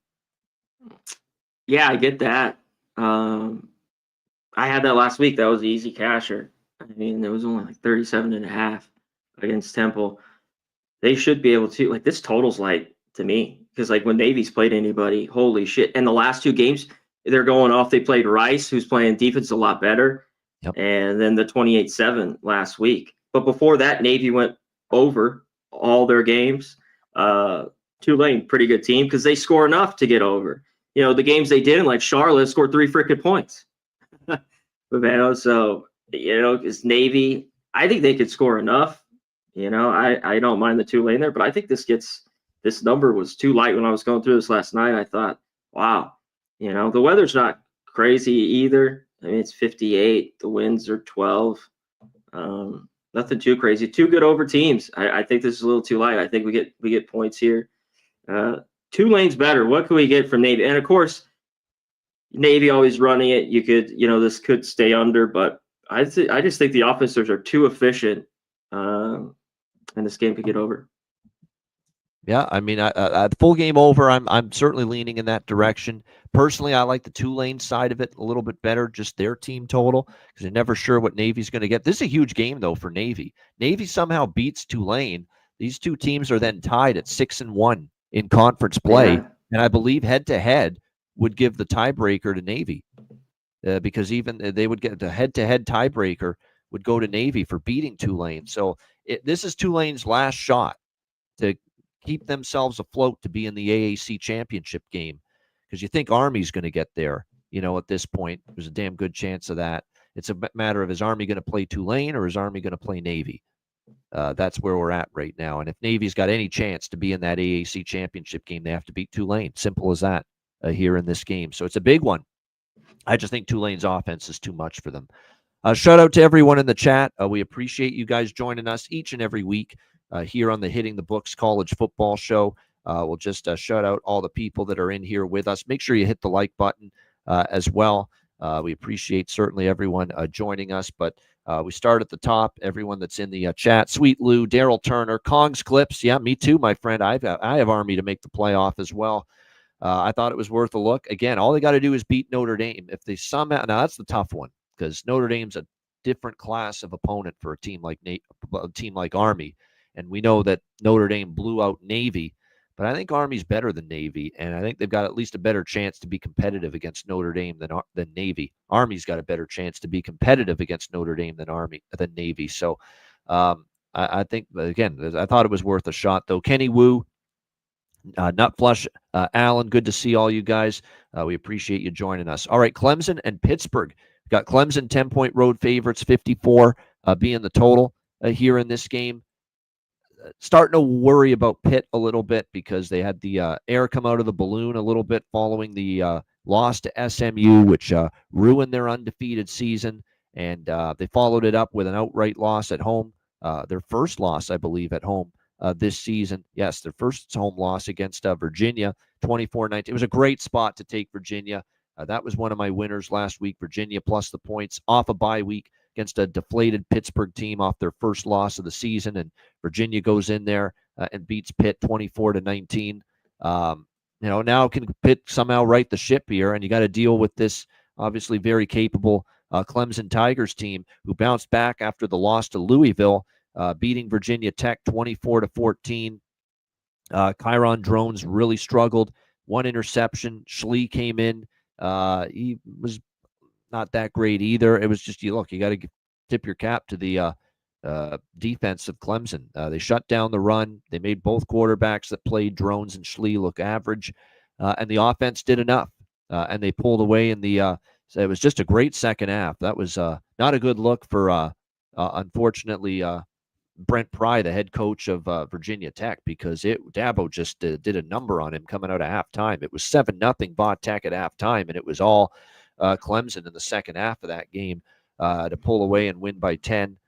I don't know I don't feel like I want to lay 10 with Clemson on the road, but I have real problems getting there with Pitt right now. They look like a team that might be fade material the rest of the way because now that's 2 losses in a row. They look like they're falling apart a little bit. The offense isn't performing like it did early in the year.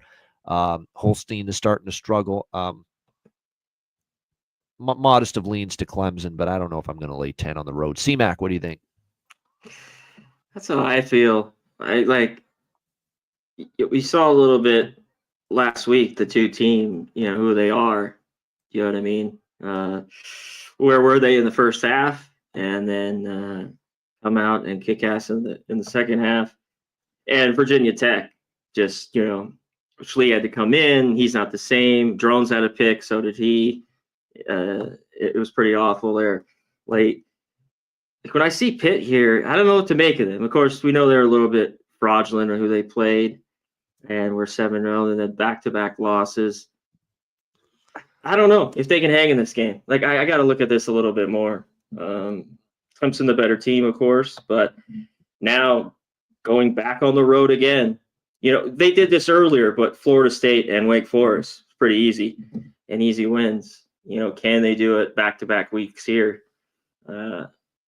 I'm not so sure, so I got to look at it a little more. All right, we got Ohio State and Northwestern. Ohio State 29.5-point road favorites, 44.5 the total here in this one. Of course, Ohio State workmanlike, I guess you could say, against Purdue, 45-0. They shut out the Boilermakers last week, coming off the that was actually kind of impressive that they had that much focus, to get the job done after the big win at Penn State the week before. They blanked Purdue 45-0.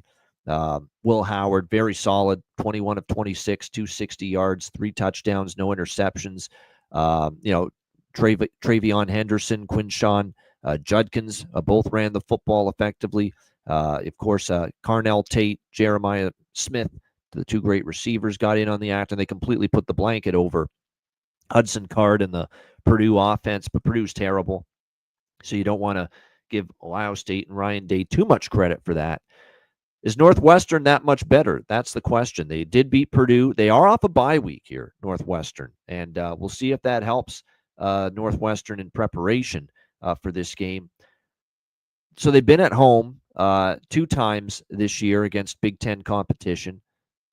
Wisconsin, they lost by 20, 23-3. And Indiana, they lost by 17, 41-24. Are we getting enough points to trust Northwestern? Because for Ohio State, they have 2 monster games after this.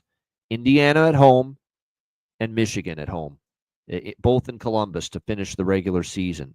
Undefeated Indiana and then Michigan, which is the annual. And I know Michigan's down, but that's still your annual rival at the end of the season.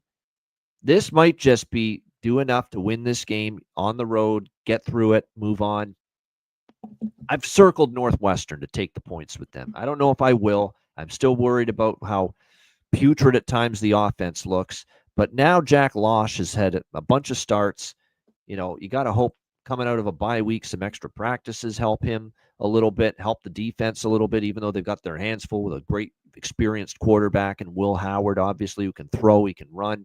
They've got the great 2 running backs in Judkins and Henderson. They've got Smith at receiver.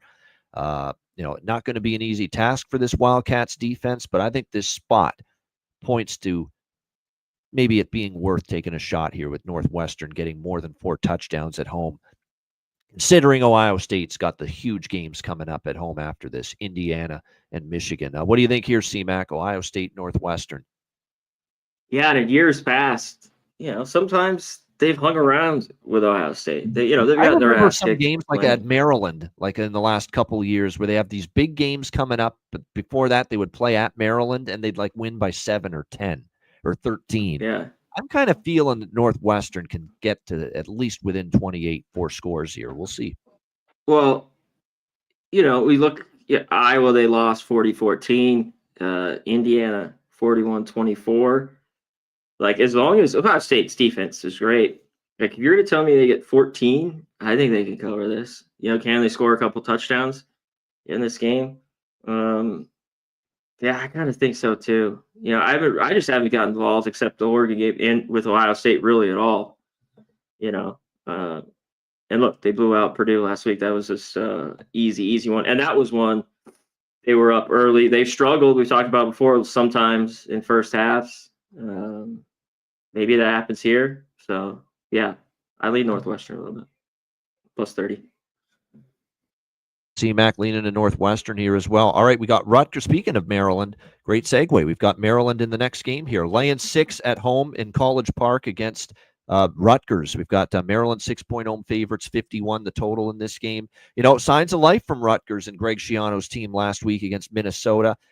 I think I kind of hinted at it last week that even though Minnesota's rolling and Rutgers has been beaten up with so many injuries on defense, it was not a bad spot for Rutgers. They were coming off a bye week. All those injuries, all those losses where they were getting blown out and giving up 30, 40 points, but they had the bye week. I think they looked a little fresher on defense against Minnesota last week. They win outright 26-19 as 6.5-point dogs. And I warned you about the Athan. I'm not a big fan of this quarterback, but I did warn you. Athan Kaliakmanis revenge game last week against his old team, Minnesota. And he actually played solid for the Scarlet Knights at quarterback. One of his better games, actually. 240 through the air and 3 touchdown passes. That's as good as I've ever seen Athan Kaliakmanis play last week against his old team, Minnesota. Can he sustain that now on the road against Maryland in this spot? That's the question. Maryland got absolutely hammered by Oregon, 39-18. They did cover, though. 24-point dogs. They did stay inside the closing number. They are back home here where, while they've had some good games, they've had some dreadful games. They lose outright as favorites to Northwestern and Michigan State at home, but they did beat USC outright as underdogs in their last home game. So see how this one plays out. Rutgers finally a little bit healthier on defense. I would still lean a little bit to the over here. We'll see. I'm not ready to lay 6 with Maryland. I know they're at home. I'm just not ready to do it. And look, I like that after all the bad games, the blowout losses, the defense just getting ripped apart, because a lot of it due to injuries. I like that Rutgers showed a pulse against Minnesota coming out of their bye week. And look, maybe that means there's value again with Rutgers here. What do you think, C-Mac? Yeah, there might be. This is one that, I don't know if 6 is enough. What they did last week, the defense, you getting a little healthier. They stopped the run. Minnesota didn't run it at all But I think they had like 30-something yards, maybe. I have to double check that. Brosmer had an all right game. He's threw it 45 times, and that's not what Minnesota wants to do for 262. Yeah, Kayak Modest. I know he looked all right last week. What was he? 17-33. 240, 3 touchdowns and a pick. You got to take that from him. I just don't know what we get here from Rutgers. And yeah, with Maryland at home, I don't want to lay points with them. This was just a pass for me. I got to be off here. Nothing wrong with that. Not my favorite game either. All right, Penn State and Purdue. We stay in the Big Ten here. Purdue, 28.5-point road favorites, 50.5 the total in this game. Talked about how a big 4-touchdown home underdog might be worth a look in that Northwestern Ohio State game. I don't feel that way about this game with Penn State and Purdue. Purdue's just horrible. They're just absolutely, 45-0 last week to Ohio State. And now they got to take on a Penn State team. I was concerned about what mindset Penn State would have after the tough, painful loss to Ohio State, another loss to the Buckeyes. But they responded the right way. Blew out at least a solid Washington team last week. It was a blowout right from the start, 35-6 in that game, a 29-point win. We'll see if they can. And by the way, you cannot be scared about betting against Purdue at home. They have 0 home field edge. They've been terrible at home all year. They haven't covered a point spread at home against an FBS opponent. They covered against Indiana State, their very first home game. At home since then, 66-7 loss to Notre Dame, 28-10 loss to Nebraska, 35-0 loss to Oregon, and then a 26-20 loss to Northwestern in a game they were favored. And they lost outright as favorites at home to Northwestern. 0 home field advantage here at all for Purdue. In fact, there'll probably be a lot of Penn State fans. I'd actually say lay it or pass with Penn State here. C-Mac, what do you think?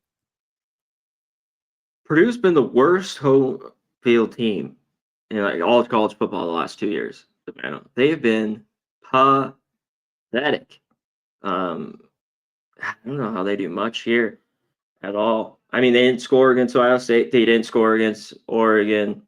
Yeah, I'd lay it here with Penn State early and often. I see no spark from this Purdue team. It's been dreadful. 1-8. They're lucky they're 2-7 against the spread too.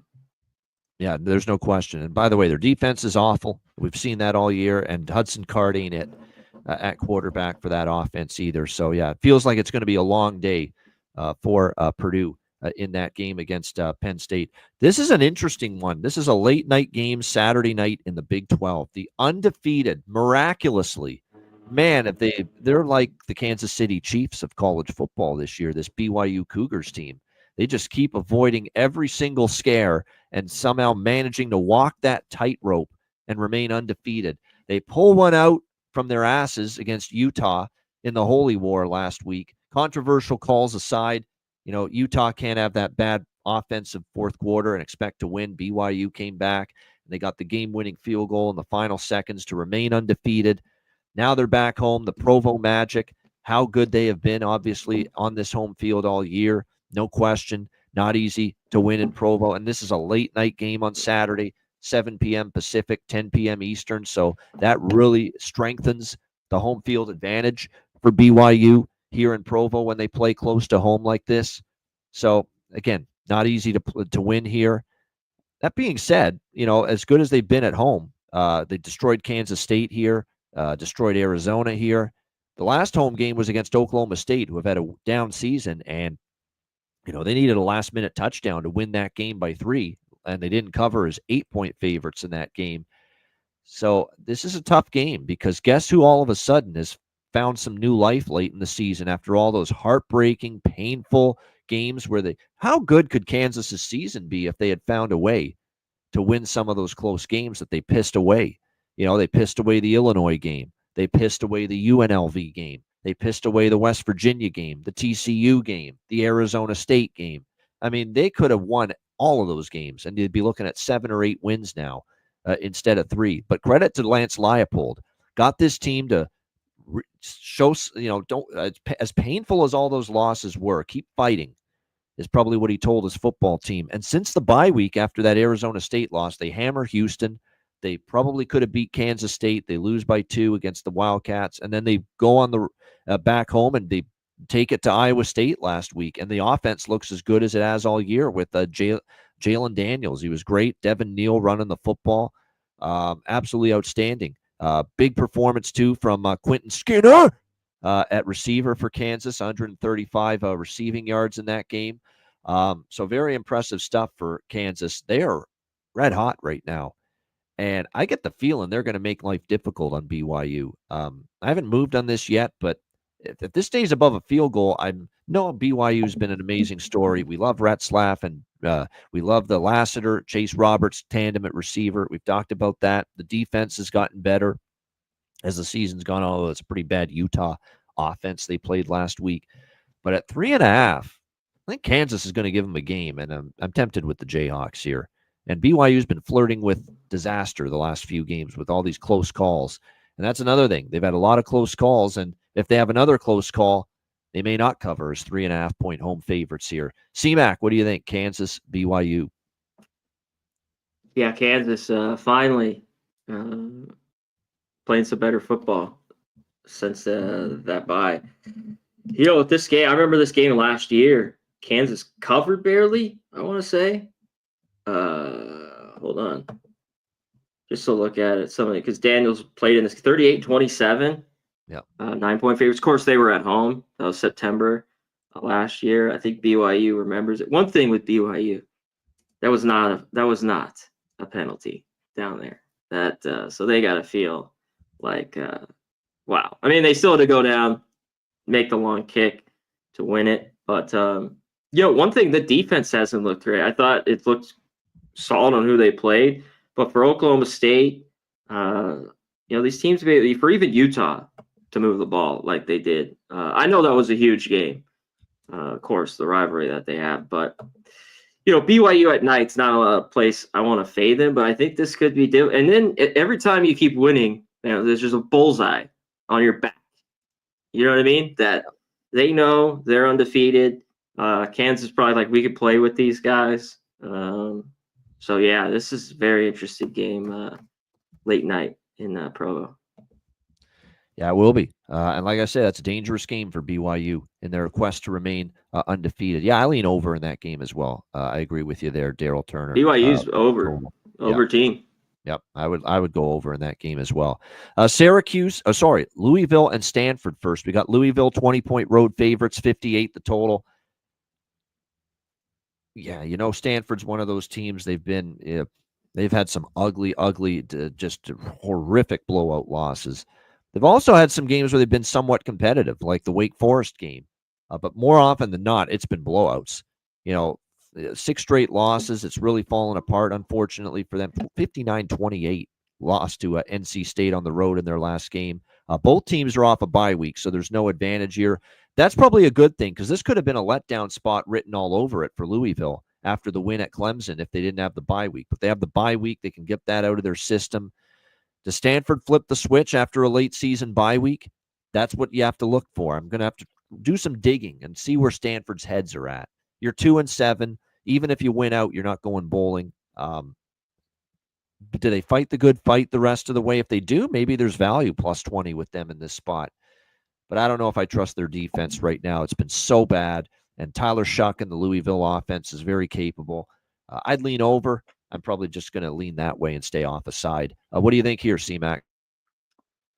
One thing with Louisville, after the huge win at Clemson, they get the bye. So, because it's always just the shits to travel, even against a shitty Stanford team, to the West Coast. So that helps them out, I think, in this game.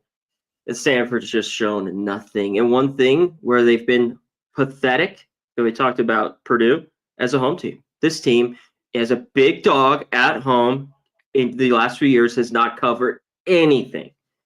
And they're 2-7 ATS. They've been horrible. Except at TCU, the first game this year. That's about it. That first game of the year. That's right. That was the only cover. Man, so the offense is just stop and go.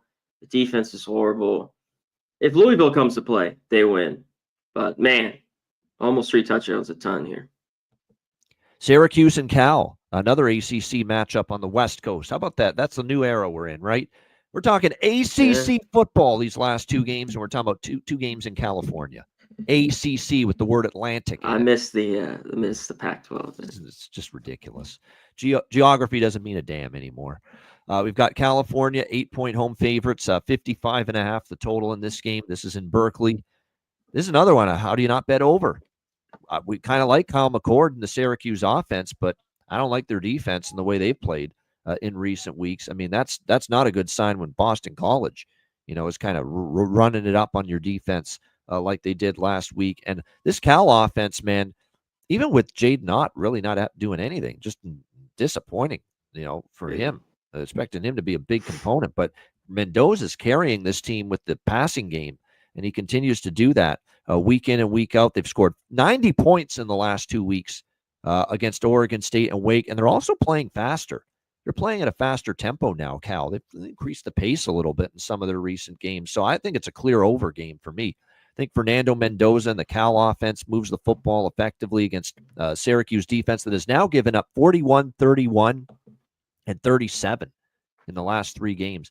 Rather than a side, I mean, I lean Cal, but the people that got Cal early below 7, good on you. You're probably on the right side. It's a tough travel spot for Syracuse all the way to the West Coast. Cal is, I think, a little bit better at the moment. But at 8, I'd be a little bit leery. I like this over, though. I think it clearly can get up and over this total. C-Mac, what do you think? Yeah, I think the total might be a little bit light. Cal's offense has looked really good, and they should have success against Syracuse in this one. Their defense secondary is falling apart. One thing is Syracuse can move the ball. That's why the over I get. And I think if McCord doesn't turn the ball over, they're in it here. I kind of like them getting the 8. Maybe they don't win this game. We just saw it steamroll against Pitt. But at UNLV, at NC State, as long as he doesn't go turn it over, I think he's going to throw for 300. They can hang around in this one. So I kind of lean the over and Syracuse here.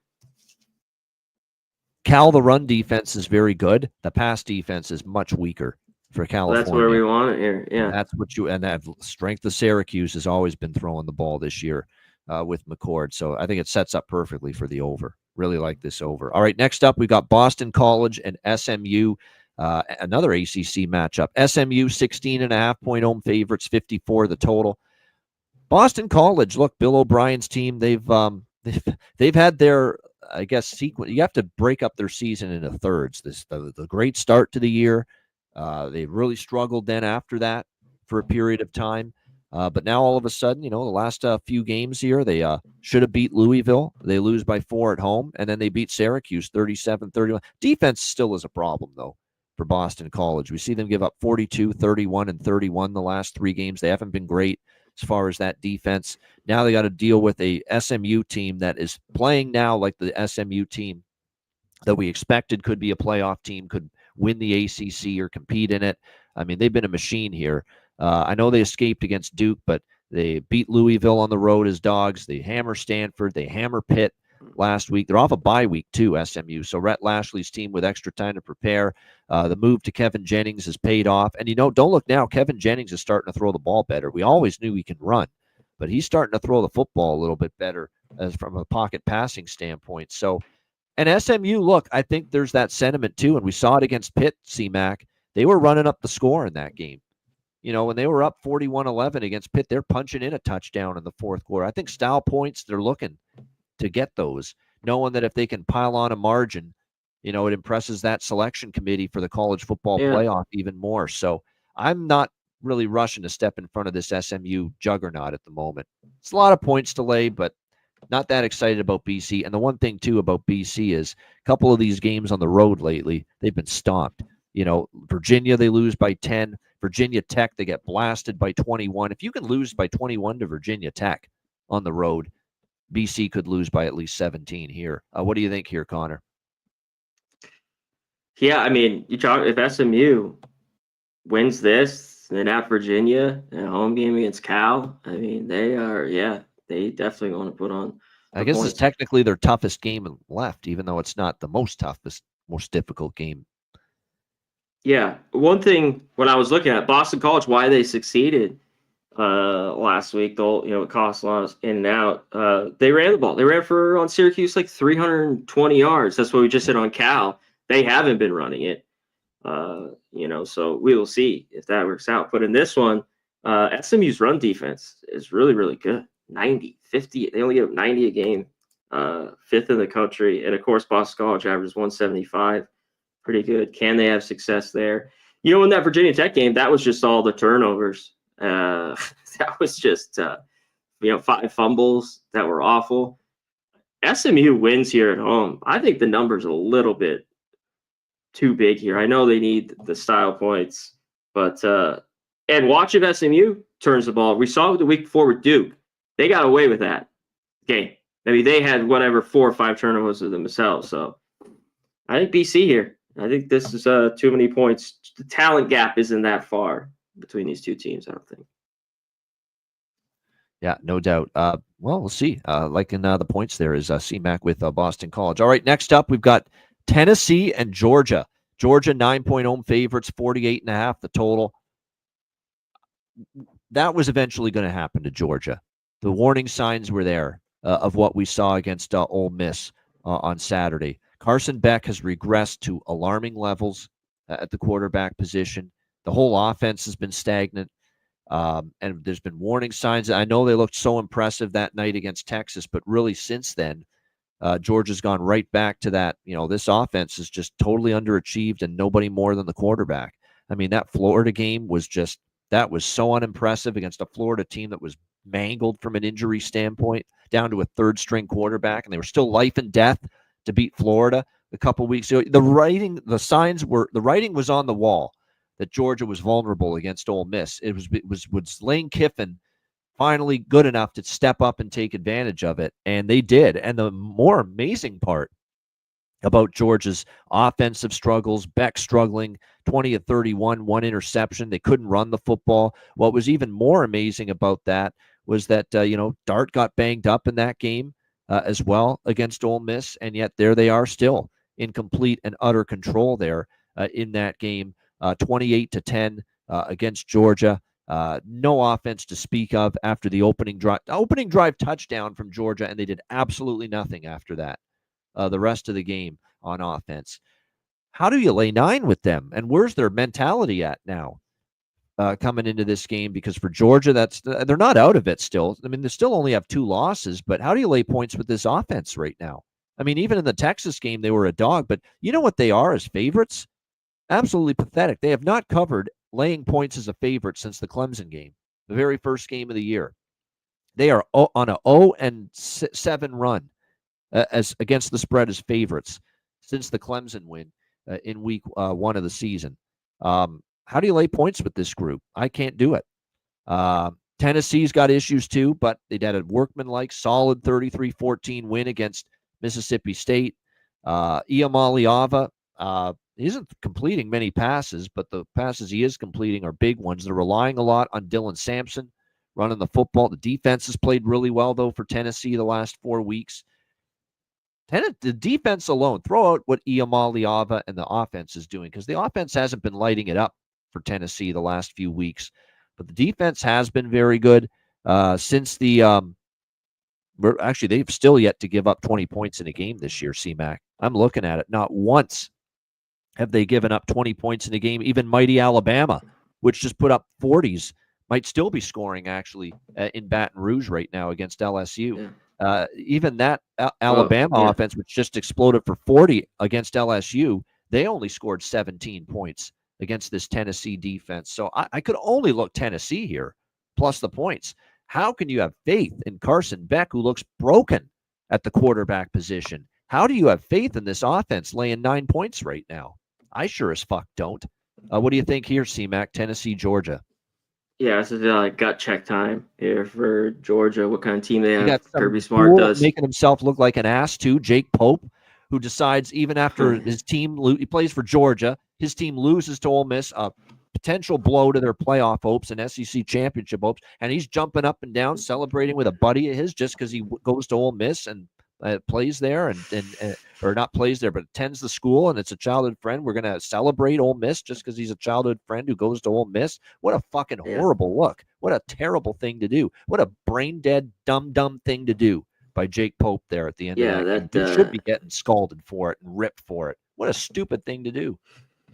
Yeah, that was you not for Georgia, smart. Man. You lost a game. You clearly you put all your focus into that, and you're going to celebrate with an old buddy of yours from Ole Miss for them winning that game, and you play for Georgia. Fucking pathetic look. Holy mackerel. Yeah, Georgia. Let's see if they can move the ball here. I can't trust Beck. I'm not going to lay points. It's just, and it hasn't worked out with him at quarterback. Defense is still pretty good, I think, for Georgia. Tennessee's defense. See, that's where Ole Miss. We talked about how good that defense has been all year. I've been riding their unders. Kiffin's had Ole Miss this year. Oh, for sure. Yeah, and that wins the big game for him. See, so what do we get, though, here with Tennessee? I think the defense is right there. I don't really love their offense. You know, you just talked about how those 24-17 versus Bama, all their numbers and defense are right there. Up at the top. So I lean under in this football game. It's a good under game. I agree. Yeah. Yep. This is I circled last night under because I don't know Tennessee. I still don't love this offense. I just don't. You know, and one thing though with Tennessee's offense and defense is kind of who they played. Bama's been it, really. You know, they beat Oklahoma, Kentucky, Mississippi State. You know, Florida was all right, but this will be a big one. And huge for Georgia. I mean, with already the 2 losses, I think Tennessee can go in there and hang around a little bit. But yeah, I like the under here. Yeah, I certainly wouldn't talk anyone out of an under in this game with what I'm seeing from Georgia. And Georgia, by the way, all of a sudden, you know, the Texas game, 45 points, the Ole Miss game, 38 points. You know, both of those games stayed under. Tennessee's been an under machine all of a sudden lately. 5 of their last 6 games have gone under the total. And the only over was against Kentucky, and it was barely, and it was 46, which would still stay under this number. So, yeah, the under probably is the way to go for the total there. All right, Missouri, South Carolina. We've got the South Kakalaki Gamecocks, 12-point home favorites, 44.5 the total. South Carolina, you talk about impressive wins, and you may say, well, you're playing Vanderbilt at home. Well, first of all, Vanderbilt's been a lot better this year. And first of all, Vanderbilt had covered every single game this year as an underdog until last week when South Carolina showed no effects of a letdown following the big win against Texas A&M. Very impressive, 28-7 victory. The defense just really made probably the worst game Diego Pavi has had in quite some time, but credit to that South Carolina defense. Credit to Lenora Sellers, who ran with the football well. Raheem Sanders continues to just be a terror running the football for South Carolina. But what I was impressed with Sellers, it was one of his best games throwing the football this season. 14 for 20, 238 passing yards. This is a really good South Carolina team that, you know, South Carolina is probably, at least if I had to power rate these teams, I mean, they're fringe top 5 team in the SEC right now, South Carolina. That is how impressive they're starting to look. 3 straight wins, 3 straight covers, blowout victories, all 3 wins by double digits against Oklahoma, Texas A&M, and Vanderbilt the last few weeks. Missouri, that shows you where Oklahoma's offense is right now. That Missouri and even this Oklahoma defense that had been so strong most of the year, even Drew Pine didn't even throw an interception against them. That's probably a worse look for Oklahoma on defense than it is a good look for Drew Pine. But he filled in, you know, respectably for Brady Cook last week. Got to give him credit. You know, it's a guy that's been awful for the most part, but he was better last week. He didn't make mistakes. Leads Missouri to a 30-23 win over Oklahoma without Brady Cook. Let's see if Brady Cook's back this week. That's the big question.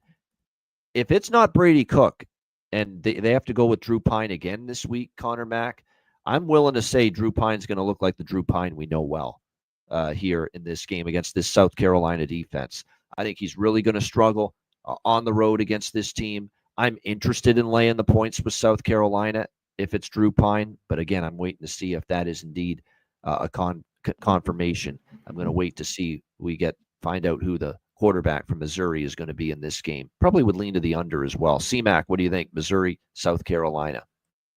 Yeah, let's see if it's Cook or Pine still, even if Cooks and I just maybe this drops a little bit. And now South Carolina laying almost 2 touchdowns, a little bit different. Just playing great football. Sellers, like you talked about, Sanders all year. I've been on his prop a couple times, just been easy money. So yeah, this team's been good. The defense has looked excellent. I got a rip here on this game, Babano, for someone that was on the under 28 points in the last 3 minutes of Oklahoma. 2 fumble recovery touchdowns in the last 2 minutes of that game. Insane. 16-9 with 8:47 left in the fourth quarter. And just everything went to haywire. Oklahoma scored, fumble recovery for Oklahoma. Then Missouri scores, and in the last second, they get a fumble recovery and score and win the game. 30-23. Pine did nothing. He got those touchdowns. 14-27, 143.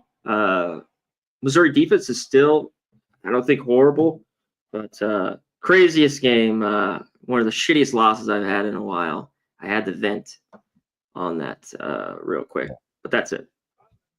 Yeah, this is just one of those where I think if it's Cook, I don't know if I'd bet Missouri, but it would take me off South Carolina. If it's Pine, I'm probably still gonna. I'd consider South Carolina. I think Drew Pine's gonna have one of those just brutal games against this. The way this team's playing right now, South Carolina, he's gonna look more like the Drew Pine that we don't think's that great. We'll see how that one plays out. All right, Cincinnati and Iowa State. We've got Iowa State 8.5-point home favorites, 53.5 the total. I'll tell you what, this is what we talk about with teams like Pitt, and we talk about this with teams like Iowa State, CMAC. You go so long, this deep into the season, undefeated, and then all of a sudden you suffer that first loss of the season like Pitt did against SMU, like Iowa State did a couple weeks ago against Texas Tech, and it's just like a 2x4 upside the head. You can't get up, and you try to get up again and get yourself off the mat, and you can't do it. Look at Iowa State. After losing their first game of the year to Texas Tech, they get absolutely crushed by Kansas last week. Couldn't stop the Jayhawks. Pitt now has lost back-to-back. SMU and Virginia, they couldn't get off the mat. There's something to it that you go this long undefeated, and then you get that first loss, and sometimes you can't get it back again. And maybe we're starting to see that from Iowa State. I'm not laying 8.5 with Iowa State. Now, after these I'd lean Cincy here with Sorsby. I know they had a tough setback last week against West Virginia, but don't forget, they could have taken that game by the throat if they didn't screw up in the red zone and in West Virginia territory, because they were moving the ball and they just didn't convert enough early in the game, and West Virginia got momentum. Could have been a different game if they're execute a little bit better. Yeah, for me, this is Bearcats or nothing. I'm not laying it with Iowa State right now. Psyche has been fractured a little bit for this Cyclones team. CMAC, what do you think? Yeah, I loved it. One of the things we talked about, I think they were a little fraudulent last week. Beck played pretty well. He had that big pick late. One of the best thing, and what Cincy needs to do here, they might have some success throwing, is run it. This Iowa State, all of a sudden, this run defense is not very good. I know that was like tops. Now, they're giving up about 175 yards a game.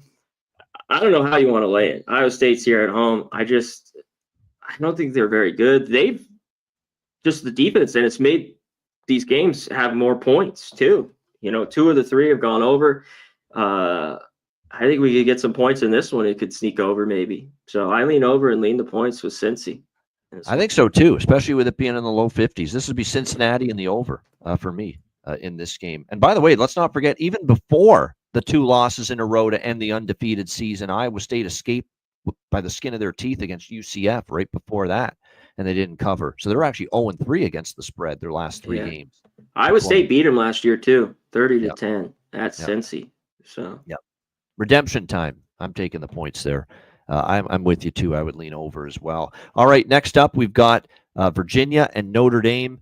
Of course, Virginia off a nice win on the road against Pitt. Now they're getting 23 points in this game from Notre Dame, Fighting Irish, 23-point home favorites. The total in this game currently at looks like 50.5 across the board in this game. That was an absolute destruction by Notre Dame last week. against Florida State. Make no mistake about it. That was embarrassing. It's as if this team hasn't had enough lows this year. Florida State, that might have been a new low the way they played last week against Notre Dame. Notre Dame did anything they wanted throughout the course of that game. But now they're laying a big number here against Virginia. The thing is, when a team wins like that, I don't always like backing them the next week when they have a win like 52-3, like Notre Dame had last week against Florida State. Everything was so easy that sometimes you're a little complacent coming into the next game. And it is worth noting, Notre Dame's got Army against a potentially undefeated Army Black Knights team next week. And then they wrap up the year at USC. And I know USC is not an elite team this year, but that's still a rivalry game for Notre Dame. So this one's a little lesser on their radar compared to those two games. And look, Virginia off the bye week. We like late season bye weeks with teams. See if that recharges the batteries. And for Virginia, they needed it. They had lost 3 in a row going into the bye, but they come out of the bye. They upset Pitt 24-19 as 7.5-point road underdogs. Calandria was good enough at the quarterback spot. The defense was solid in that game as well. They frustrated Eli Holstein, who had a terrible game, and he actually got benched. Nate Yarnell came in, and he wasn't any better. He threw 2 interceptions. The Virginia defense played one of their best games in a long time. And even with the 3 losses before the bye week, Virginia, going back to September 21st, they're actually 5-1 against the spread in their last 6 games. Yeah. Virginia, I'm tempted to take the Wahoos here. The Cavaliers plus all these points. I mean, to win that easily, everything was so easy for Notre Dame last week against Florida State. Maybe they're just not nearly as sharp, because I think there's something to it. When a team's off a 40, 50 type of blowout win, sometimes you're a little off your game the following week. So, and long term, Notre Dame's still a little bit dicey in this kind of a price range at home. Now, I know they covered last week against just a comatose Florida State team. And they've been red hot. And Stanford's they've been red hot. They've been mauling teams. There's no doubt. Stanford, maybe they do that here against Virginia. But the thing is, I think Virginia's closer to Louisville than they are Stanford, who Notre Dame only beat by 7 on their home. And Georgia Tech even. Number 28, yeah. With the backup quarterback. I know that was on the road, but yeah, exactly. Yeah. That's true. There was no Haynes King for the Georgia Tech game as well. Yeah. Let's not forget that. Navy was just outmatched, and Florida State is dead. So I'm still, doesn't mean I'm going to bet it, but right now, early in the week, CMAC, I'm tempted with Virginia here plus the points. CMAC, what do you think? Yeah, I think I might have to have something small in, just because. And Virginia, they've been good on the road. Like they've hung around. Like even the Clemson game, that would get them a cover. In this one, it was 48-31. And Calandria is huge here. That's why I don't know if it's like a crazy bet, too. He's been the shits. I mean, like, he's just – what was he? We had a touchdown, 2 picks. The game before that where they got their ass kicked before the bye against UNC, he had 2 picks and no touchdowns. If he's the guy who doesn't have a pick and looks solid here, they stay within 3 touchdowns for sure, even against Notre Dame team that's played really good football.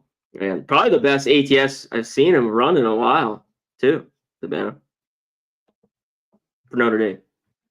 No doubt. They have been. We'll see if they can keep it rolling. But now I don't love this spot for Notre Dame, quite honestly. Now they've been on a roll. Maybe they rip off another dominant blowout win and cover here, but I'm not willing to bet it in this spot. All right, Utah, Colorado. Colorado, 10-point home favorites, 47 the total in this game.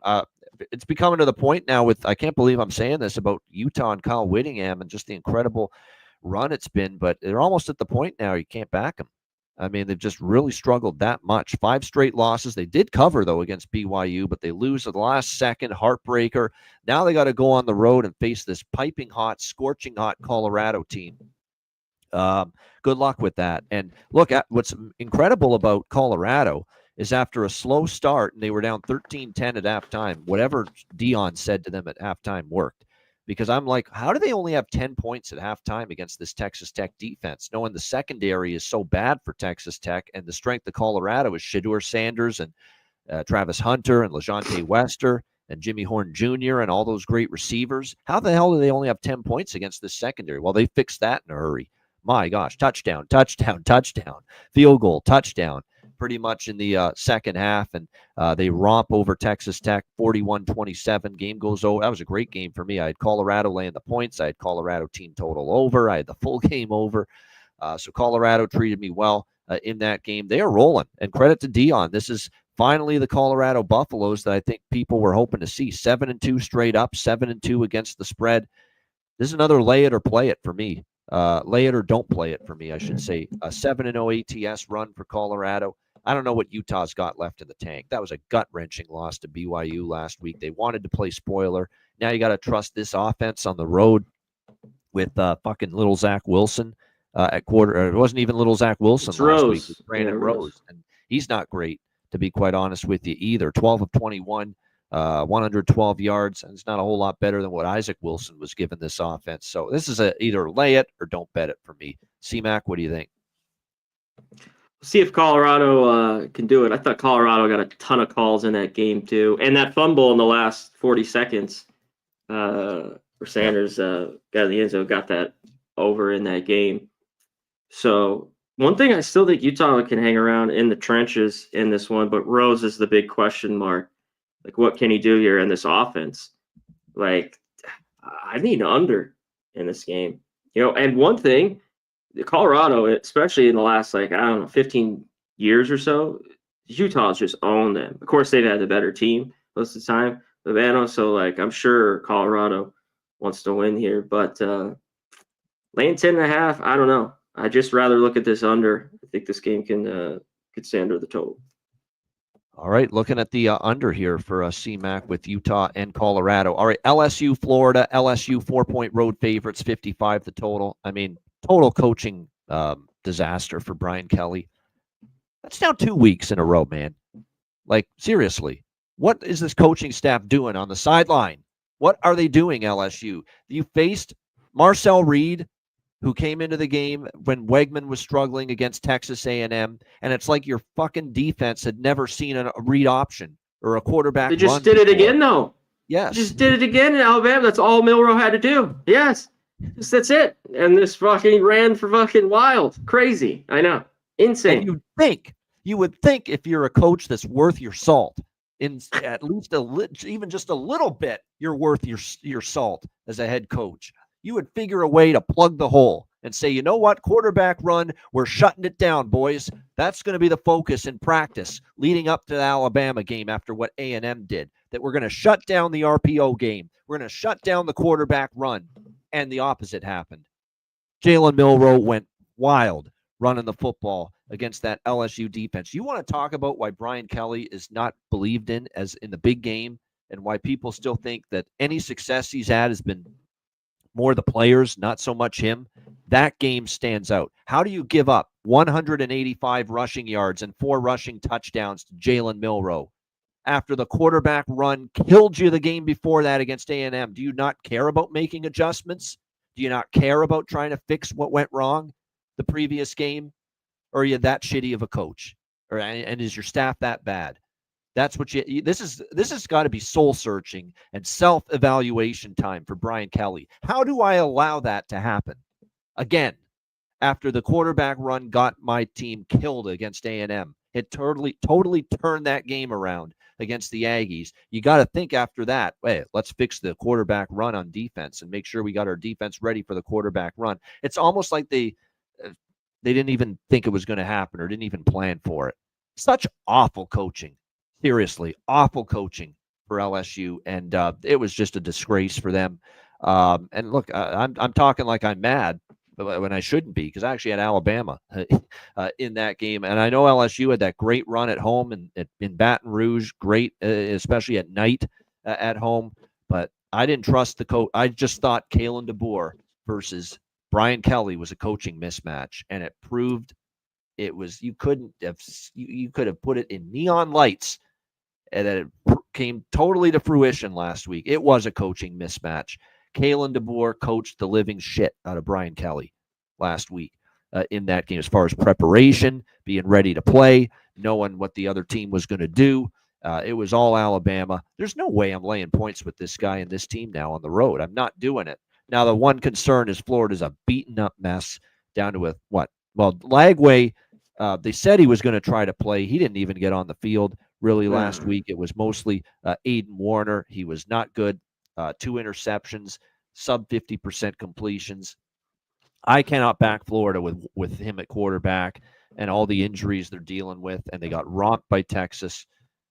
But if I get word that Lagway might play a bit and he's healthy enough to play, I might actually be tempted to take Florida. Because the one thing I'm not doing is I'm not laying 4 with LSU. Forget it. That was a playoff crushing loss against Alabama. They're out of the playoff. I don't care what they do the rest of the way. There's no way LSU is a playoff team now after that loss last week. It's like a dream ender, a dream crusher. I'm not laying 4 with them in this spot. Not a chance. C-Mac, what do you think? Yeah, I'm not laying it either with them. I don't know about Warner. I don't know if Lagway plays. And Garrett Nussmeier deserves some blame too. This guy's regressing hard the last few weeks at quarterback too for the Tigers. Yeah, he's been horrible too. I mean, yeah, those 2 picks were awful in that game as well. And they've gotten back to just trying to chuck it too much. They need to try to run the ball. And the defense has been awful. I lean over here a little bit. Florida's been pretty good to the over. LSU not, of course. These had the high totals. They went under early on, but the last few games, they've been some points. I know that just went short against Bama, really because LSU just couldn't get it to score. One more score. That game goes over. But at this number, I kind of lean over. But yeah, I got nothing here on the side. Florida if Lagway somehow is healthy enough and plays, and obviously if he's healthy, he'll start. They will definitely start Lagway if he's healthy enough to play. I might take Florida because it's going to be quarterback run. Lagway can run. He's athletic. They can't stop that. We're the shit. The quarterback run. We've seen it 2 weeks in a row that A&M and Alabama have crushed this LSU defense with quarterback runs. What's to stop Lagway from running the ball right down their throat if he ends up playing in this game? So something to keep an eye on. All right, Arizona State, Kansas State, Big 12 action. Kansas State, 9-point home favorites, 50 the total in this game. No Scadaboo for Arizona State last week against UCF. And obviously a grave concern because he's such a big component of what they do on offense, but they still found a way to get past UCF 35-31, remain undefeated at home with that victory. Just did enough. Sam Leavitt, credit to him. Very solid, very efficient game for Arizona State. And Dylan Risk, I should say. That's how you pronounce it. He's certainly been good at quarterback 2 weeks in a row for UCF, but they did just enough to escape with that victory. Now they go on the road and face Kansas State, who are off a bye week, which is always a plus, but coming off that rather stunning loss to Houston, 24-19 before the bye week. Avery Johnson struggled. He had 2 interceptions. You know what was impressive by Houston? They did not let Dylan Edwards and DJ Giddens get going at all running the football for K-State in that game. The Houston run defense was absolutely outstanding, on point. Now, Arizona State doesn't have the defense Houston does. You're getting a lot of points, though, to Kenny Dillingham and company. They've been a point spread machine all year, 7-2 against the spread. On the road, they've been a little bit more susceptible. They played 4 road games. They won at Texas State. They lost by 10 at Cincinnati. That was a bit of a tough spot. They were coming off the big home win against Utah. They blew out Oklahoma State. They lose by 8 at Texas Tech. Yet Kansas State off a loss, off a bye. You got to think they're going to come out storming here. Tough game. Yeah. But at 9, I'm leaning Arizona State still. What do you think here in this one, Connor? This game is tough. But you talk about off the loss of just playing bad. But hey, credit Houston defense, pretty good, on the road in that game.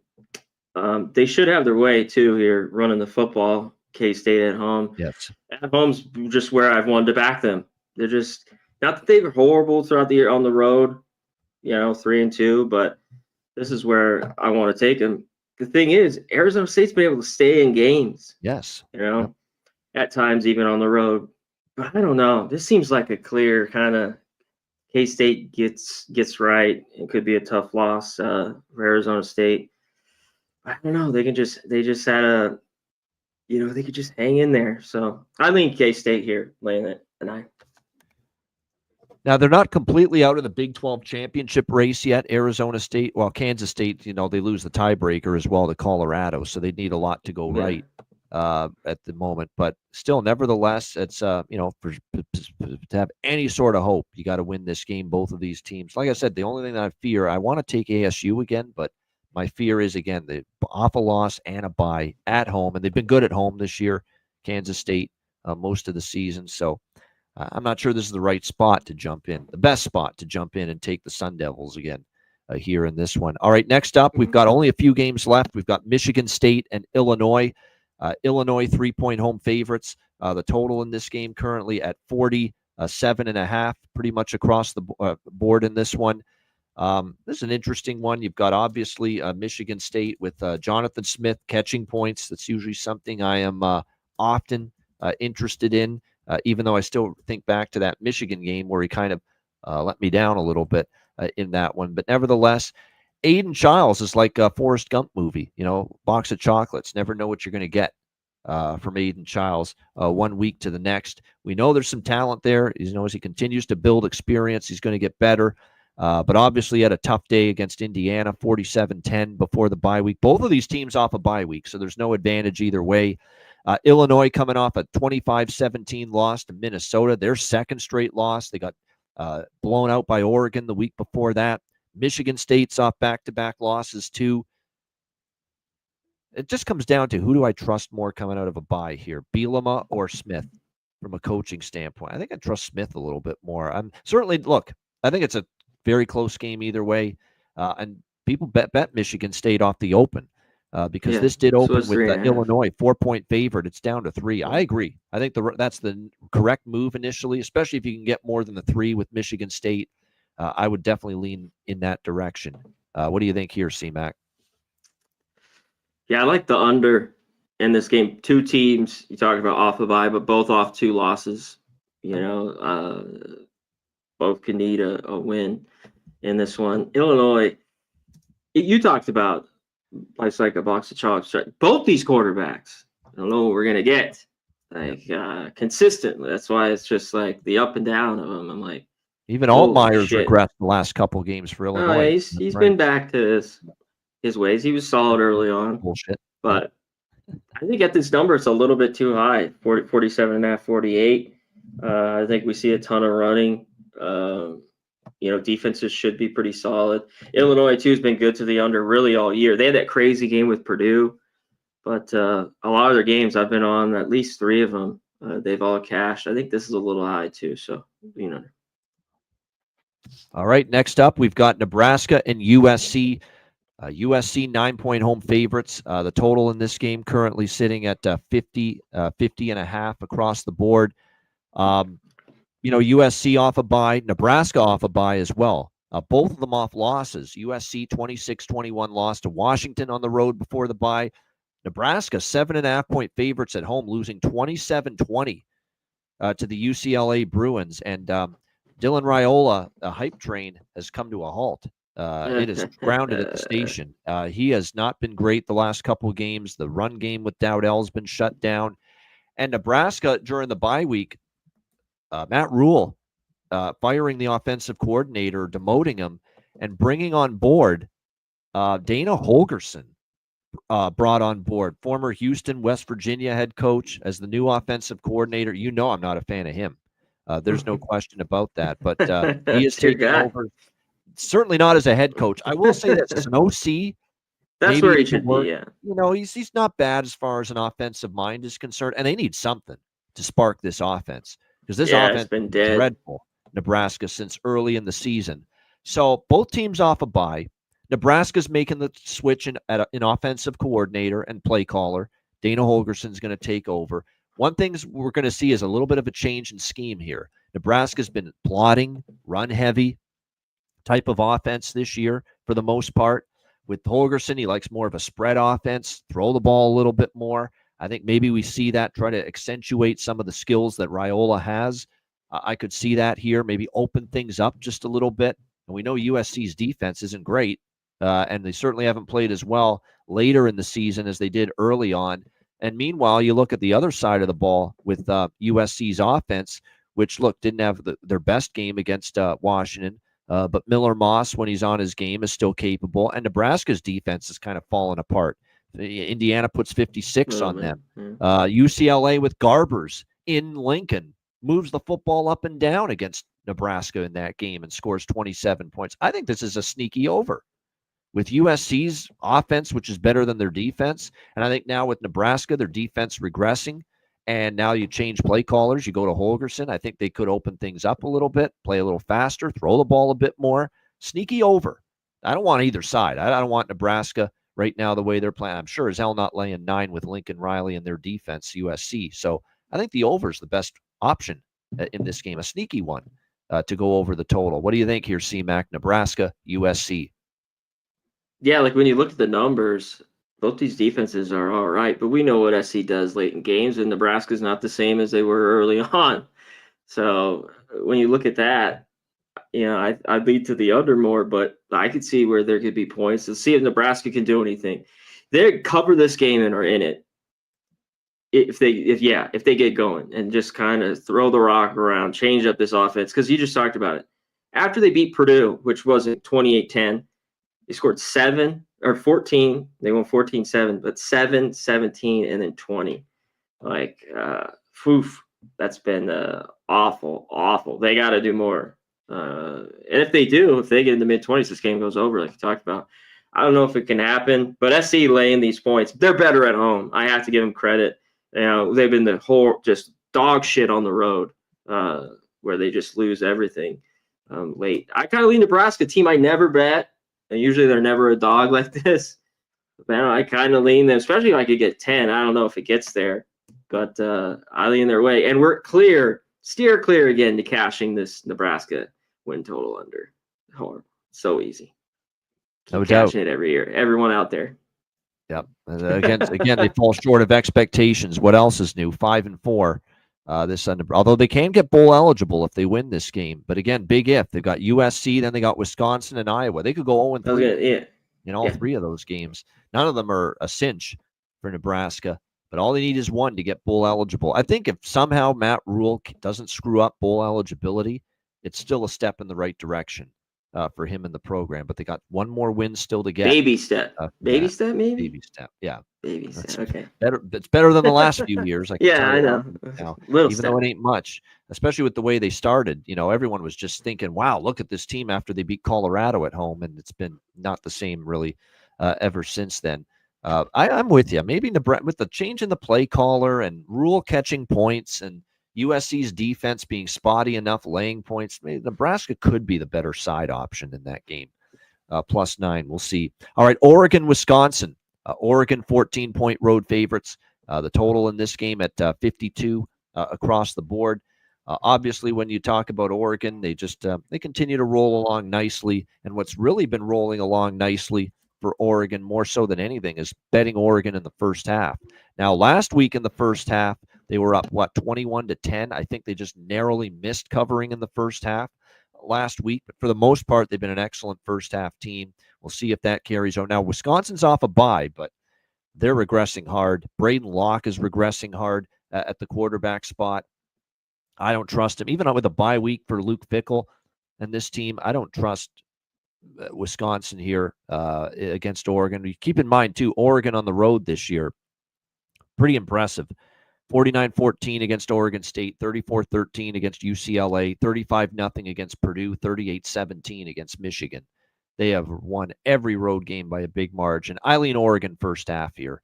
That's been the best way to go about it, betting this team. That might be the better option here, is just trusting Oregon to have a strong start. They often do. And if they do, they have a chance to cover the first half number. First half, you can get at around -7, -7.5 here. Shop around. There might be some 7s still out there. But yeah, Oregon first half's been a pretty good bet all year. C-Mac, what do you think?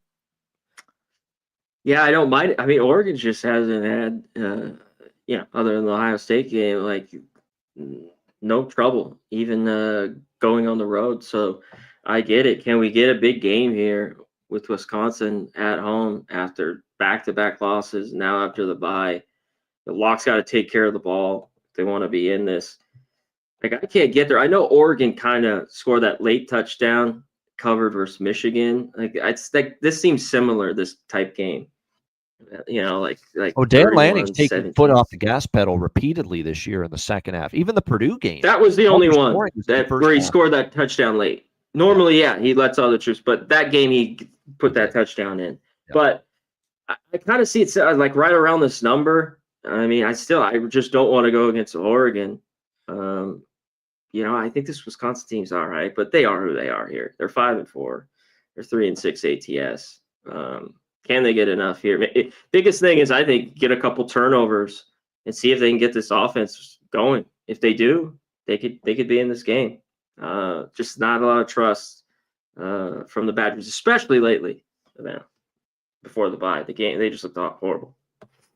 Yeah, no question. All right, we go to the last game for this edition of college football hitting the books. It's a little late night action on Saturday, right in Connor Mack's backyard, Alliance Stadium there in Las Vegas. San Diego State and UNLV. We've got UNLV 20-point home favorites, 54 being the total here in this one. Obviously a big number. UNLV coming back after a narrow, and I mean narrow, escape on the island against Hawaii on Saturday night. I figured that game could be tricky for them, and it sure was. They escaped with the victory there by a score of 29-17. It was a close game. It was a 2-point game going into the fourth quarter. Haj Malik Williams, not one of his better games, actually. 13 for 27, not throwing the ball anyway. 175 through the air.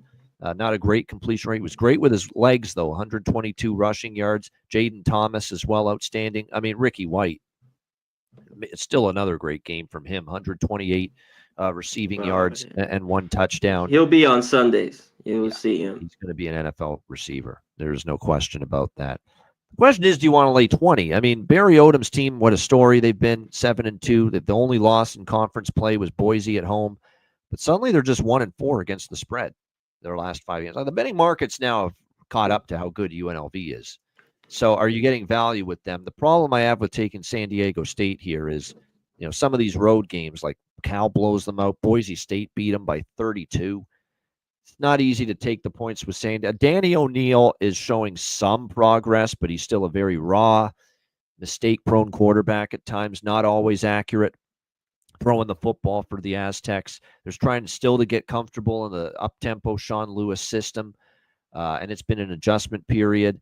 The one thing, too, for San Diego State is the defense still has a long way to go as well. Some of these better offenses they've faced have really done a number on them. And the Boise game, of course, when they gave up 56 points, stands out as well. And on the road, again, they've had some difficulties. Their only road win this year was against Wyoming. Who's obviously had a disappointing year. The only thing I'd really lean to, I don't have a strong feel for this game, but I'd lean a little bit here toward maybe an over. San Diego State's going to play fast. UNLV should score on them. The question is, can the Aztecs do enough? You may want to split it up, though, with the over 54 and maybe specifically UNLV team total over, because, UNLV might do a little more of the damage here in this game against San Diego State. So I'd lean that way. Don't feel great about either, but lean full game over and or UNLV team total over in this one. I'd like to take 20 CMAC with San Diego State, but the last time I did, it was against Boise in a very negative spot for Boise, and Boise still completely blew them out. So not easy to even with all these points, to trust San Diego State. What do you think here, CMAC, San Diego State, UNLV? Yeah, instead of I think the UNLV team total is the look. Like, they should be able to run it. I mean, New Mexico had 300 yards on the ground. Yeah. 300. That game was 21-16. Yeah. Still blows my mind a little bit. Not to mention Haj Malik from the quarterback spot should be able to do a number against that. Yeah, and Dan Pierre, he did the same thing. Yep. Yeah. Oh, yeah. They'll hand it off. I mean, he should have a really good day as well. This is just a lot. And maybe UNLV first half, because this is one that I think the back door could be open. This is a lot of points. Yeah, Hawaii last week, that was great. I sat with that all the way until the end there. I had to take Hawaii, and they got it done. I think San Diego State could have some success. One thing, this UNLV defense, it's like it has to get turnovers. In the last 2 years, it has. Like, it's made plays. So, like, when they kind of don't, you can move the ball on them a little bit. So I think San Diego State, if you look UNLV, the team total, but I think the back door could be open for them. Great stuff. Awesome show once again. So much fun. We both have doing the college football, hitting the book show each and every Monday. Shout out to everyone in the chat. We mentioned everyone earlier. We'll mention you one more time, everyone that joined us in the chat. Sweet Lou, Daryl Turner, Kong's Clips, Kenny Woo Woo Woo, Not Flush Allen, Devin, the Dude, Nasty Nate. I appreciate, and I thank you for the kind words too, Devin, the Dude. Bobano's rants are the best. Yeah, we try to bring the heat sometimes when it's warranted. Some of these coaches and these players are numbnuts, and sometimes you got to call them out. So I'm glad you enjoyed that, no doubt. Great stuff. Hit the like button. Remember, we're also here now on Fridays at 2 p.m. Pacific, 5 p.m. Eastern for the college basketball Hitting the Book show. We'll have a college hoops show every Friday. We'll talk the Friday card. If it's a light Friday card, when we do that show, we'll talk the weekend games, the Saturday card, look ahead to some of the bigger Saturday games. So that's going to be the schedule. One basketball show for the rest of the calendar year, and then once college football winds down, we'll definitely go 3 days, maybe even 5 days a week with the Hitting the Books, at least 3 on the busy days where there's a lot of games. But definitely we will expand past just one show for college basketball right here once we get into the new year. And, of course, we're still here with you every Monday the rest of the college football season with the college football edition of Hitting the Books. C-Mac, anything you want to say before we wrap it up? Yeah, shout out to everyone in the chat. Just hit the like button if you can. That's it. Subscribe if you haven't. We just want to keep bringing you the show on Monday. And, college basketball Fridays.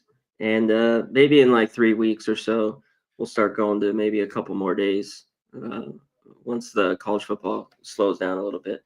That is it, my friend. Let's have a great week. As always, have a great time doing this. I love it. Good stuff. All right. We always fun doing this show. Hit the like button, everyone on the way out. For Connor Mack, I'm Ian Cameron. There's been another edition of the College Football Hitting the Book show. And we'll be back with you next Monday, 1 p.m. Eastern, 10 a.m. Pacific for another edition of the College Football Hitting the Book show. Until then, class dismissed.